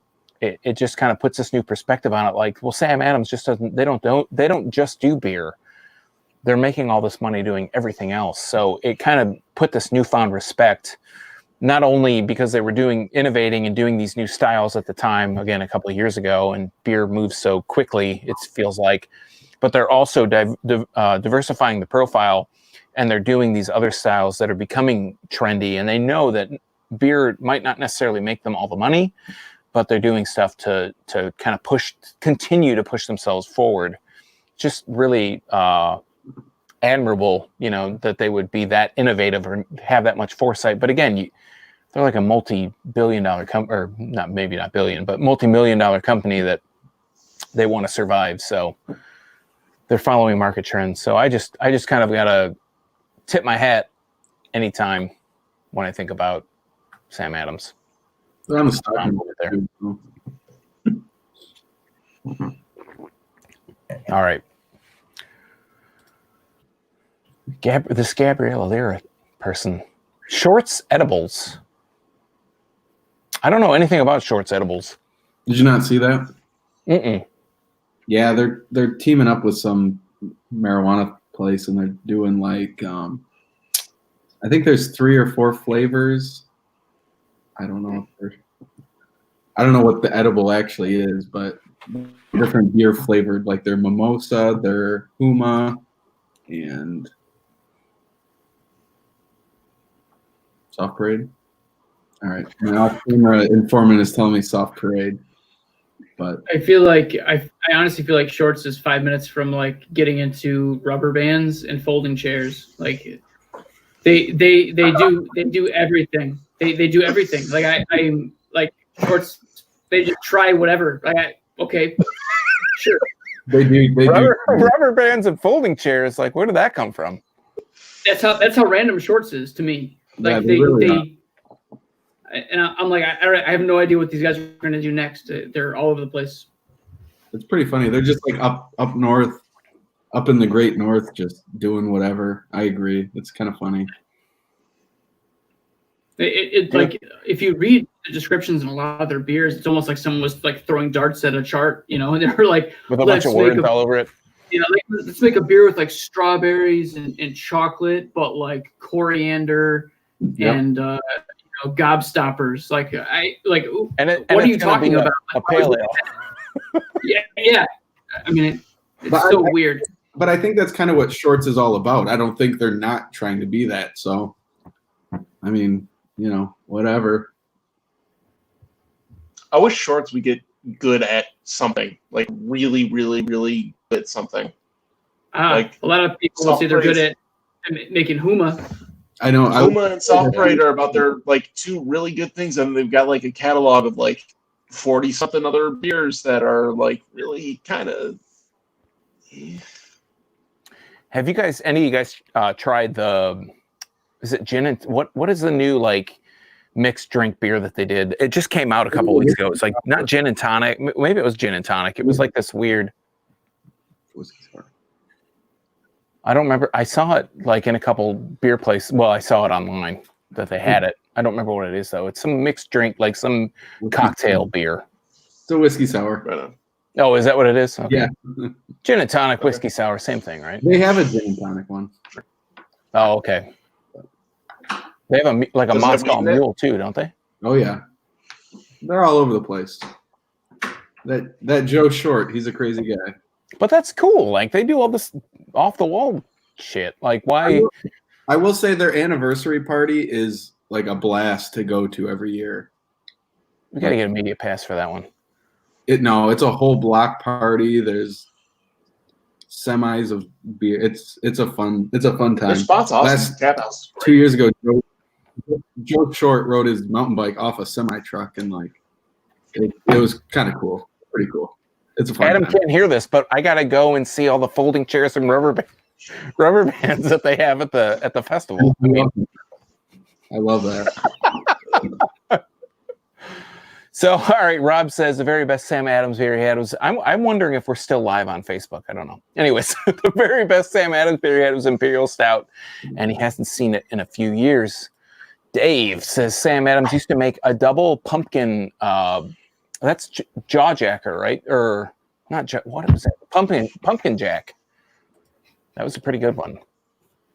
Grusha 6 says I've got a black currant and grape must La Roja in this. Oh, so Jolly Pumpkin. There you go. All those variants. Solid. B Wood says who has the best nitro beer? So off the shelf nitro beer. You guys have a thought on who has the best? Guinness. Yeah, well, Hard hard to disagree. Guinness in the can. You pour it in. Yeah. I like left. Is it Left Hand? Is that Left Hand Brewery? hmm Don't they have a nitro milk stout? Yeah. Yeah. Three Sheep's Cashmere Hammer. We had a Three Sheeps person in earlier. That is my favorite nitro. They're in Wow. Wisconsin, right? Yes, sir.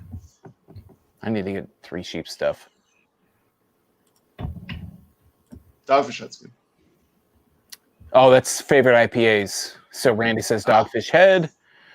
Tyler says Two Hearted and Founder Centennial. We're way behind on chat now. I think we're probably mostly because of me. Carlos says he liked Rojas on tap but not in the bottle.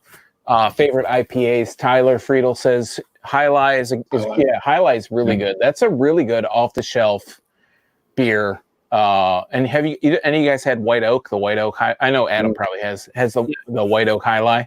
Yeah. Yeah, I really like that one. Yeah, it's a good one. I'm not. I went to a bar one time, and they just recently added High Lie to their beer menu, and I ordered one, and I got a High Life instead. What's the bar? Rosie O'Grady's Inferno. What's a bar itself? Like, what's a bar? It's been a while. I haven't been to a bar. I see what you did. I follow you. Yep. Randy says he keeps telling me Horax. What do you keep telling me Horax about? A silence. Oh, look at this. Rob, you're a good man. he is a good man. Even though Thank he you, doesn't sir. get a glass that I'm supposed to send him, he's a good man. I'll get that out in the mail to you ASAP. Because unlike Sean, I do hand over the Hey, come on. Going back to the the non-brewery tap rooms. One-Eyed Betty's gets a thumbs up from Grusha here. Randy says that his buddy Zach loves broad iron. I think that's brown iron. Supernatural's Brewery and Spirits. They're right down the road from where I work, and I haven't been there in a while. It's been a little bit. Randy, what? What does this say? Randy says I was near. Oh, near. They were out of everything. No, pretend that didn't happen. Tyler wanted me to drink the milkshake IPA. We can do that next. That's what I I've only said. got 2 beers left. Guilty pleasure from New Belgium is Hemper. Have you guys had Hemper? I haven't had it before. I think I had it once when it came out, and it smelled like straight weed. Is that the one that That's probably what it's going for. kind of turned me I off? think I have. I've never been blown away by anything by New Belgium. They're okay. You know, I love the New Belgium Sours series, La Folie or La Folie. They're very, very tasty. I've had that probably going 5 years back. I've had it every year. It's really, really good. Love it. Rob, so I know we keep saying hey, what were you talking about? And somebody will chime in. Rob says he was talking about, what are you drinking, Adam? He was talking about a Guinness beer. The Guinness, he said drinking out of the toilet. Adam, what are you drinking? What did you just pour? It was good pour. I thank you very much, Al. I am a silly guy. I like to stick to things that I know. And at this point, I am probably pretty confident to say my favorite brewery in the world, so we are branching outside of Michigan here, is Mikkeller. And in terms of amount of beers that I seek out, both light and dark and funky and weird, and I drink a lot of Mikkeller, and that's the short way to put it. And this is Cryo Room India Pale Ale. Mosaic, Simcoe, and Citra Cryo hops.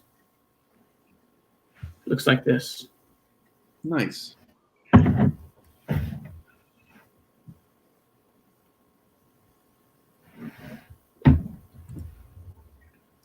Randy, everybody, what he's telling us here, he says, I'm getting old. He started a gardening YouTube channel last year. I think Randy had a beekeeping YouTube channel. So he went YouTube, beekeeping and gardening. So Randy, I'll definitely put it up on the screen if you put your YouTube channel to. We just bought a house, so I might need some gardening tips. Congrats, man. Keep those Buying a house. bees alive, man. I need those. Thank you. Got in while the interest rates were low. Perfect timing. All right, so let's go back into chat. Dave says, not Sam Adams, but Newcastle. What do you guys think of Newcastle Brown? It was huge for me. It's strange for me that it comes in a clear bottle, though. I drink a lot of Newcastle back in the day. I never understood why they would put that in a clear bottle, but it's a great brown ale. I absolutely love it. I will never forget. I saw nobody's gonna know who I'm talking about, but I saw the band Arab Strap at the Shelter, and the lead dude, he just drank Newcastle. That's all he drank. They're from Scotland or someplace, so that's makes sense. But he just drank Newcastle the entire time. All right, so back to Randy. He says there's a great brewery in the 90s in Novi called Local Color. It was the first time he drank local craft, and it was during the mid 90s craft bust. There was another place I think it was in Northville. Was it called Fireside or Fire something? And it's where there's this restaurant now. It's a Brazilian steakhouse or a Brazilian style meat emporium called Gaucho, but it used to be this old. It was like a craft brewery before it was Gaucho, and it was like that was the first time, or one of the first times, having like a red. I don't know if it's an IPA or maybe it was just like an amber style. Like, oh, this is really good. It's crazy. You guys are like, this is live stream for one, but I remember my Randy dad says it's for the library. back in the day. Dave says, man, back in the day, we'd go places and maybe I don't know, eat a Zagnut. Rob says his first craft beer was Stony Creek Vanilla Porter. Man, I can dig it up vanilla porter. Jesus, I love vanilla porters. Is it Highland out of Asheville? That's ridiculously tasty vanilla porter. We got to take a page out of Randy's book. He called Sam's and told me he was so happy with her New England style. They took his address and sent him a bunch of swag. Hey, man. That's what I got to start doing. Good deal. Back to what you drinking. Carlos says, and drinking another Roke that threw me off. We Who See Sour. Have you guys, Adam and Alex, live near? Well, you're both in Ferndale, right? Yeah, we're very close to Roke. Roke's one of my favorite tap rooms. I really like their layout, and they've got a like modern, like industrial goth style decor to their tap room. It's really fucking cool. I could get a French Toast Devil Dog right now. That would go really well with my lineup for tonight. We'll say that. Yeah. So Sean, you did tell us we each get one F-bomb. So Al used his. I'm gonna use mine pretty soon. Just a couple. Mine was on accident, to be fair. I do it. Wait, we can swear kids aren't watching this? What's that, Tyler?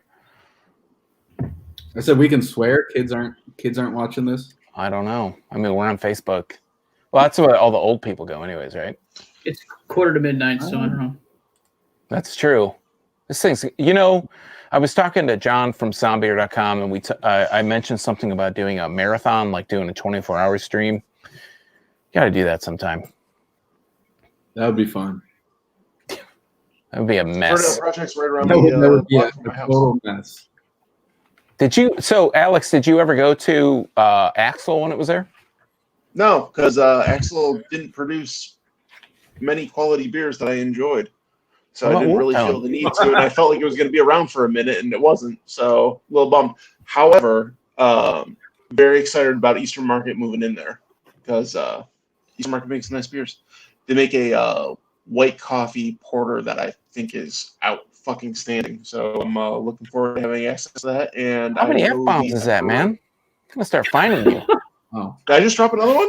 I didn't even notice, my bad. Sorry. Try it. Ninja Focus. What I've done Ninja Focus. It's not very Gotta good. think of the kids. Sorry. My bad. Carlos says Founders is still a world-class brewery. It is. I agree. Yeah, Shorts I'm not is good. going to argue. No, I don't. I even regardless of what you think, not necessarily you, but what people think. I mean, even though they're not like a solely Michigan thing anymore, they still make like awesome beer. Regardless, I mean, they're here, so you got to chalk something up to that. Randy says Shorts is good at having multiple personality disorder. I've said it like from the beginning.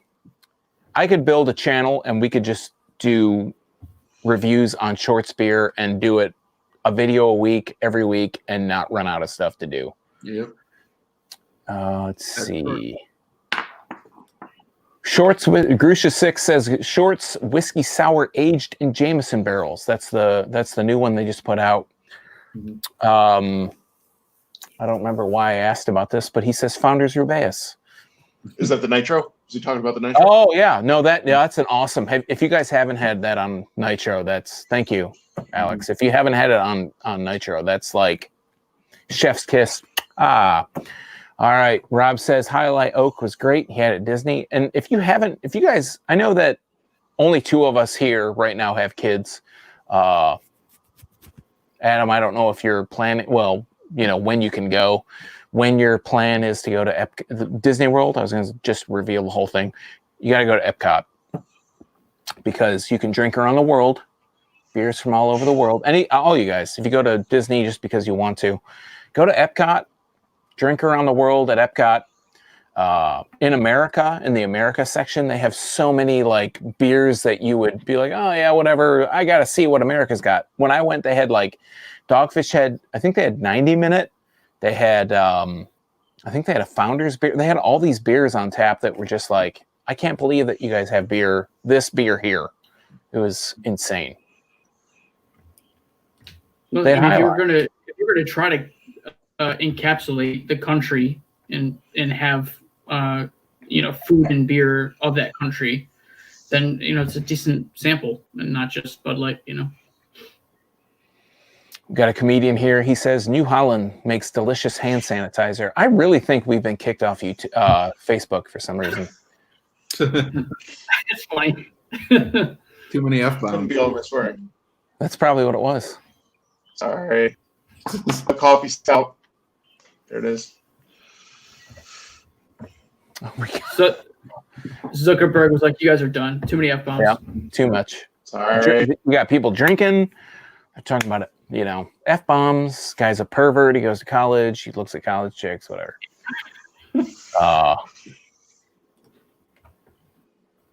I think Carlos is checking out. He says he's got to go to work. He is an essential worker. Carlos, we appreciate your effort. I am an essential worker as well. Me too. Same. Yeah. What about Not Adam though. I guess I'm the only unemployed one. Oh, bye. Okay. Boom. Oh, Oh no, the top. yeah, we got the I took your spot, rearrangement. Adam. Carlos says batch 1000 is awesome. Absolutely. I think it didn't meet expectations, but I don't remember. It's been a while. I think I enjoyed it. And then, yeah, Rob just backs it up. Epcot Food and Wine Festival. If we ever get back to being able to go, that's even not during the festival. Like Epcot is cool because they have, I think around the lake, they have, if you've never been, they have like, I think there's like 15 countries and each one has a beer stand. It used to be Epcot was the only park in Disney that you could drink at. So they have all these different beers that you can try out. It's really it's pretty good. If you're not feeling listening to your kids wine or listening to your wife wine, you can like have your own wine. So it's pretty nice. France kind of sucks though because they only have like what is that? What's the like 1709 beer? It's like a French beer. They only have like 2 beers in France, but America has a bunch. Norway has like Rheinstock, so that's pretty cool. Japan has like all the rice styles. China has like Qingdao, and they have a couple others. So it's a nice time. Get pretty blotto. I think Morocco doesn't. I think Morocco is like an area they don't have anything.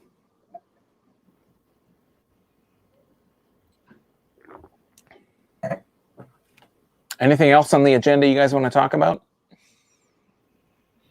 I'm just happy to be talking to people. Yeah. We briefly touched on Dogfish Head a few minutes ago. Yeah. I think Dogfish Head, and it's funny now because they're the same company as Boston Beer. But they were sort of the next wave, I guess. Sam Adams did a brilliant job of introducing me and my friends to craft beer, and so I'm drinking like Sam Adams Black Lager and all their seasonals, and I mean honestly, still to this day, if you can get Boston Lager, it's still a great beer.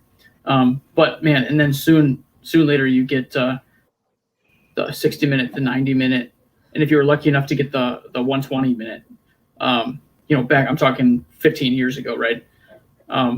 Those were mind-blowing beers. And I think especially like the 120 was a real specialty.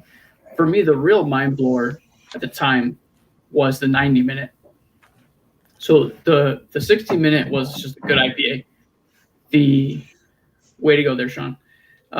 But for me, the 90-minute was such an absolute blow the top off beer, because you had one of the most balanced beers at the time. Crazy malty, crazy hoppy, just kind of sandwiched in. And still, like, you can find that on tap sometimes at craft beer bars. And it's brilliant beer. But I feel like very, very quickly, once I was introduced by Sam Adams into the craft beer world, Dogfish Head just like picked up that torch and just ran with it with these IPAs and this crazy stuff. And before I get off this tiny soapbox here about Dogfish Head, also Dogfish Head introduced me to my first barrel aged beer, Palo Santo Marin, and I'm sure you guys are familiar with that one. Mm-hmm. That was the first beer I had that was barrel aged, and man, I was just absolutely floored. I was like, I had like, imagine the variety in this thing we call beer. You can drink a Bud Light, you can drink a Palo Santo Marin, and they're both called beer. That's unbelievable to me. Like, they're so far apart, but they're both called beer. Phenomenal. And that was that's my soapbox on Dogfish Head. No, I think you're onto something with, I just think there's so much variety from start to finish. And I know this wasn't specifically what you were talking about, but like something like this sour, kettle sour that doesn't taste anything like, doesn't taste anything like lunch, doesn't taste anything like a stout. These are all beers. Like, these are all things that we can call beer. So I think that's pretty, just a testament to beer itself, how different everything can be and still be specifically beer.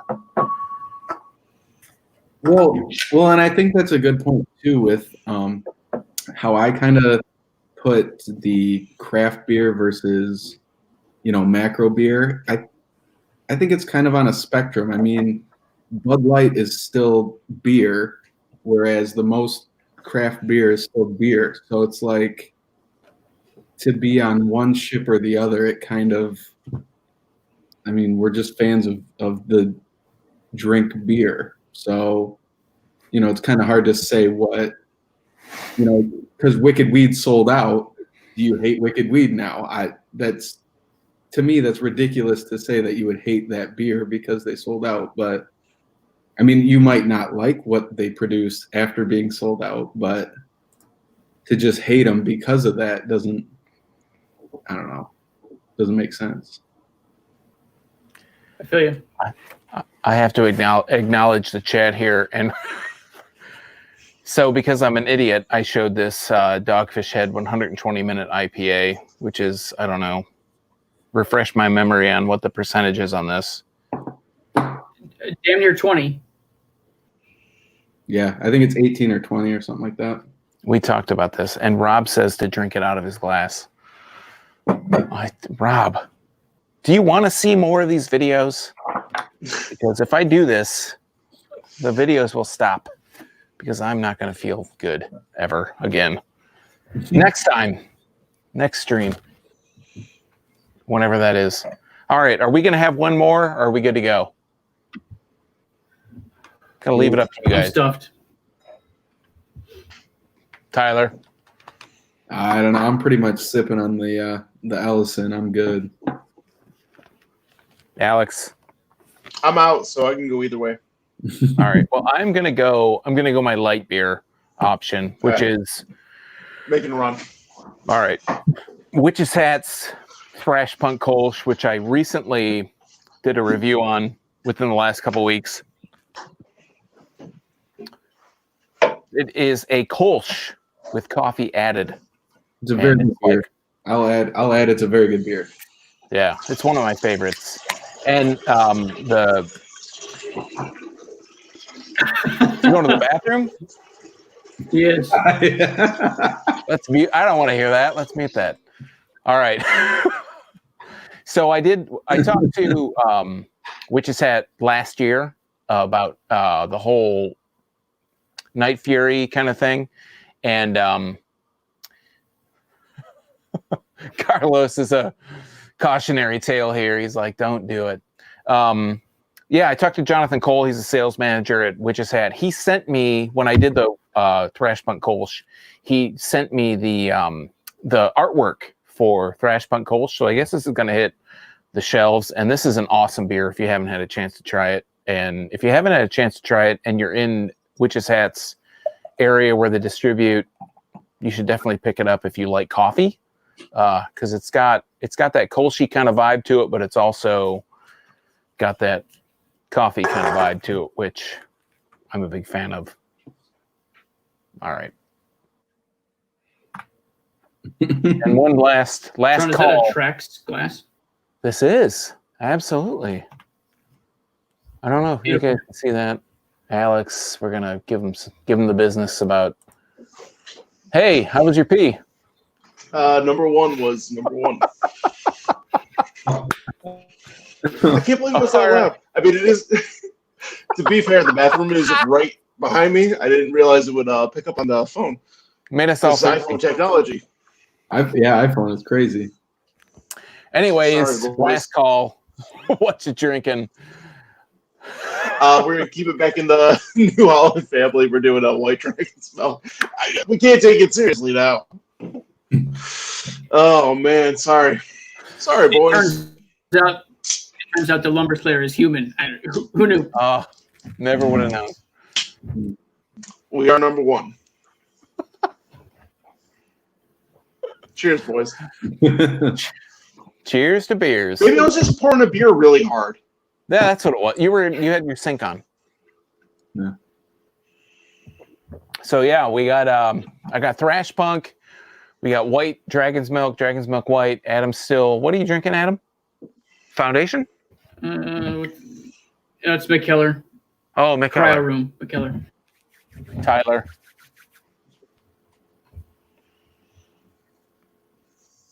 Still the maple. Oh, geez. Double barrel Ellison. You got that big boy. So Thrash Punk Kolsch Yeah. from Witch's Hat is a coffee variation on 3-chord. And 3-chord, yeah, 3-chord's a great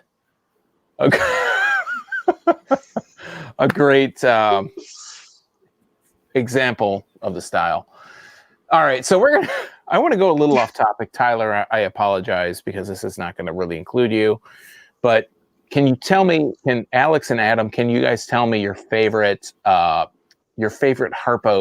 experience? Well, I'll tell you something. Alex is going to have 10 times the Harpo's experiences I have had.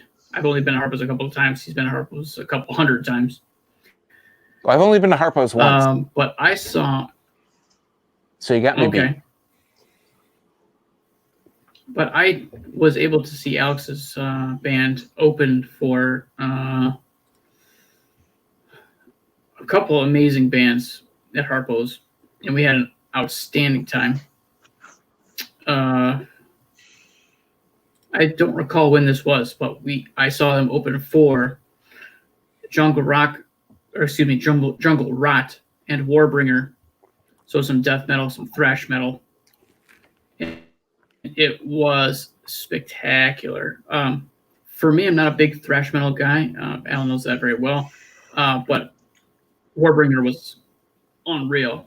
Seeing crazy talented thrash metal guitarists and drummers do what they do is a crazy treat. Warbringer's crazy good. And then Jungle Rot. I'm surprised the walls didn't cave in. They were so heavy. That was a great show. And of course, Hell's Bound to Silence brought the house down. So my experience at Harpo's, that's my favorite for sure. And I'm pretty sure I was like drinking Budweiser. So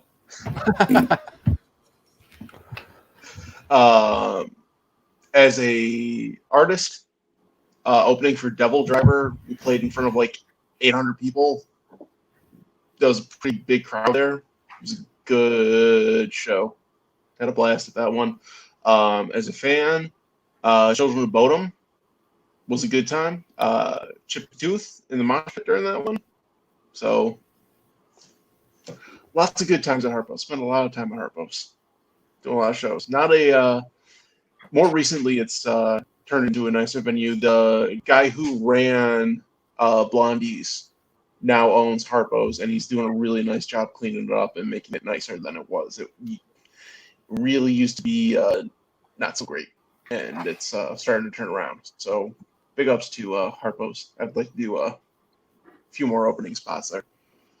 Good venue. Legendary venue. Yeah, I've only had one experience at Harpo's, and it was probably just on a club night, like on a regular night. And being a regular night, it was several fights, and yeah, never a dull moment. Let's put it that way. All right. So, since we're on our last beer, at least Alex and I are, and Tyler's still nursing something, and Adam's drinking something. Any last thoughts before we cut this off? We're at 2 hours. I think 24 hours is totally doable. Good time. I mean, this was quite 2 hours. Yeah. If coronavirus doesn't kill you, a 24-hour stream will definitely kill you. Yeah. So if you are a viewer, if you're viewing this channel and it's something that you want to chime in and you want to, let's do a viewer stream. Maybe we can do, maybe I'll cave and we'll do a Zoom and we can broadcast a Zoom, or maybe just do a Zoom just to do a Zoom. And I'm sure that Tyler, Alex, and Adam would totally be down for doing something like that. Email me your info at my email address, which is Sean@drafttherapy.com. We'll set something up. Obviously we don't have anything but time at this point. Well, at least until May 15th. And then after that, we'll see what happens there. Any last thoughts from anybody? Viewers as well, if you guys have any last thoughts, any last questions, anything going on? Do those Amber Alerts about the lockdown, do those scare the shit out of you guys as much as it scares the shit out of me? I like jump off the couch. I was kind of expecting it. Like, I knew something was going on. When I was like, oh, it kind of like threw me for a second, but I knew something was going on. Yeah, I heard the news, and then I got the notifications, and it didn't freak me out too much, but it's kind of when kind of weird to get that notification though. My job is still fairly active, and having so many people in the building and having everything off at the same time, it kind of lessens the impact a little bit, because it kind of like happens in a little bit of a like 2.5 second wave, so it's not as bad. Hmm. When do you guys think bars will be able to open again? Like June 1st. You think? Hard definitely. Don't quote me on that though. I'm gonna hold you to it. So yeah, I'll I be got a birthday coming up, man. I gotta get that parade coming by the house. Mm-hmm. All right. So Randy says, "Thanks for this, guy. Love it. Let's do it again. Absolutely, Randy. Answer your email next time. You could be on this stream. Mm-hmm. It's crazy." And Carlos mentioned it earlier, and just mentioning it again. He's doing good. Beer Fest. If there is a Beer Fest in July, we need commitment. I know that Alex and Adam, it's not so much of a commitment, but for Tyler, you got to commit. We're going to just do a big meetup. Maybe we'll go to Aubrey's, get some pizza after the fest. We'll all be just falling all over the, falling over the booths and ordering pizza and maybe not getting it because we're passed out. Yeah, but I got to get that from you guys. Well, after a 15, That would never happen. Yeah, after a 15% stout from Ellison, I'm going to give you a firm commitment there. I'll be there. Right. That's as good as I can get. Yeah. I like this guy. All right, Rob had to just jab us one last time. His CD and glass. Rob, seriously, I got 2 of them. You're gonna get it. I think. CD will be in the Email mail me as again. soon as possible, sir. Hey, thanks for Yeah. the support, man. I really appreciate that. That was really cool. You're a nice guy.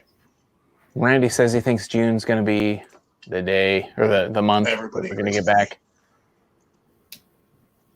Tyler says, on a side note, he digs these bottle shares. Please make it a weekly thing.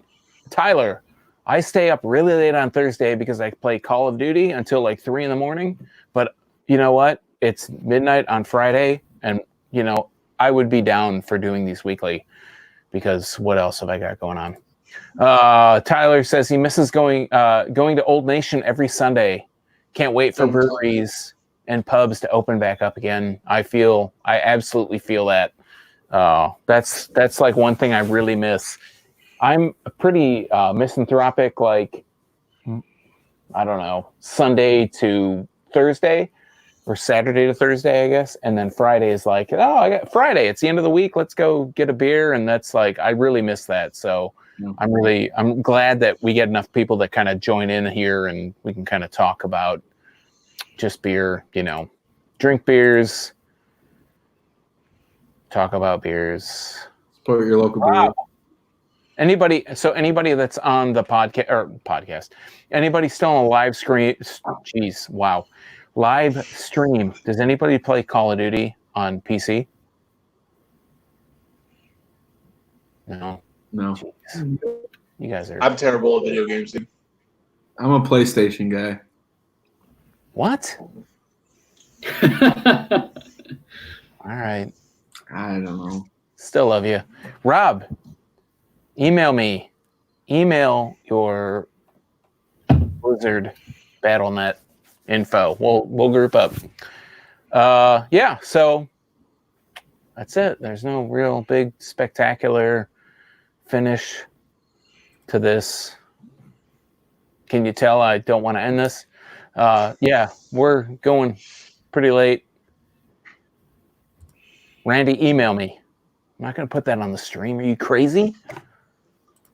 Do you know how many we have 8 people watching right now? I don't want those people. I don't want those 6 other people, 7 other people. I don't want them knowing that info. And by 6 and 7, he means 6 and 700, obviously. Oh yeah, Mhm. easily. It's just to throw it out there. It's 877 cash now. That's my That's right. That's Steam ID. No, seriously, it's 877-cash now. So if you want to group up, let me know. Carlos says he's always with the Brewskis. Carlos, thank you so much for joining. Super appreciate your support. This is the thing, and I'm sure that everybody on the chat, that's on video right now can relate. People that come on and they comment or they give you feedback on the videos, even if it's not something that they're into, is really super supportive. And I got to give a shout out, huge, massive shout out to Carlos. Like almost every video, and Randy is really pretty consistent too, and Rob is pretty consistent. People that come on and they just kind of give you some feedback to say, hey, I like what you're doing. I don't like what you're doing, even if it's negative. Like, I like what you're doing. I don't like this. This is how I feel. This is Grusha 6 as well. Any kind of feedback is super greatly appreciated because then you don't feel like you're just kind of like talking in the darkness. So again, I super appreciate everybody that watches these videos, people that interact. That's the big thing. That's why we do this. So that's all I got. Anybody got anything to close out with? To this, Sean, that's exactly how you and I became buddies. And now I consider you a pretty good friend at this point. We send dick pics all the time. It was from I responded to I think you were looking for ideas for beers to review on the channel, and I was like, hey, why don't you review this beer? And then next thing I know, you and I are messaging back and forth, and we had you on the podcast, and here we are on your streaming on your channel. So that's how this stuff goes. So it's cool to be a part of it. Like if we were just into craft beer, but we were in an isolated room at home, all alone, it would be half as cool. But the fact that we're doing what we're doing here, it's this is what it's all about. It's cool to connect with people that are into the same shit. So Yeah, it's Rock like a on. big virtual hug. You didn't get your F-bomb in today. I honestly don't think I said fuck yet. So there you go. There you go. I gave him 20 for the both of us, to be fair. That's Sean, I true. You just want tip 'em to up. say, Sean, I want to say thanks for having us on, man. As always, you produce such a professional product, dude. I'm blown away by what you do. I appreciate you having us on and kind of keeping us under your wing and keeping us afloat here in these crazy times. Yeah. As it were. Yeah, I mean, I totally agree too. I mean, thanks, Sean, for having us. And it's an awesome community that we are so bold to put ourselves out there with podcasts and YouTube channels and videos. And I mean, nobody will know who we are, at the end of the day. But we built this community. We made friends. And it's awesome. I never would have met these two guys. And, Sean, we hung out a few times, and I consider you a good friend too. And it's a great community. I'm glad we're all bold enough to comment and share and post, and it's a good time. And Sean, you put so much effort into that wall behind you with your name back there and stuff and the wood. I mean, that's a lot of effort, I burned. I used a torch and shit. I did all that stuff myself. Good for you. So, that's a lot of effort. It's a lot of work. Yeah. I mean, just to kind of reiterate what everybody's saying. This is the thing that I really love about this. Is that even we don't have a whole bunch of people watching, but the thing that's awesome is that it's such a tight knit community. Everybody that comments, everybody that shares, everybody that we have on these live streams, everything that I'm reading the comments as it goes, yeah, Adam he's representing, we got the hoodie here, I feel like I'm on QVC. Oh, we have like so many views and whatever. But yeah, it's really humbling to know that, this is something that I started doing this just as something I wanted to kind of learn, but meeting all the people that I've met, from the brewers, from the people that comment, I'd say fans, but I don't even consider you guys like the people that comment. I don't consider you guys fans. It's like a family, talking to Adam, talking to Alex, going on the podcast, doing that, talking about beer, talking to Tyler, meeting him, talking to the random, people that I've met at festivals that come up and say, hey man, you do the thing, I recognize you. Or talking just at a bottle shop. Pardon me. It's all just really humbling. And I appreciate everybody that watches this. I know that all you guys feel the same way about your respective channels. I guess the last thing to say, I don't really have much else to say, but thank you. Love you guys. Stay safe. Do what you can to support local places. I'm holding a can up of a place that's not even, a place that I'm not even drinking that beer right now, but I did drink it. It was really good. So, I guess the last thing to say is, Sean from Draft Therapy, thanks so much for watching. Thank you so much for supporting me. Thank you so much for supporting everybody that's on the stream. Support your local breweries. Drink craft beer. Most importantly, stay safe, and don't forget to treat yourself to a little Draft Therapy. Thanks so much for watching. Really appreciate your participation. Really just appreciate your eyes watching what we're doing. And we'll see you next time. Maybe it'll be next week. Maybe we'll do a Zoom call. We don't know. Thanks, Alex. Thank you, Adam. Thank you, Lumber Slayer and Friends podcast. Thank you, Tyler from Review the Brew. Check those guys out. They do really quality stuff. I really feel like just a child talking about what I'm doing compared to these guys. So until next time, treat yourself to a little Draft Therapy. Thanks for watching. Cheers, everybody. Peace. See ya.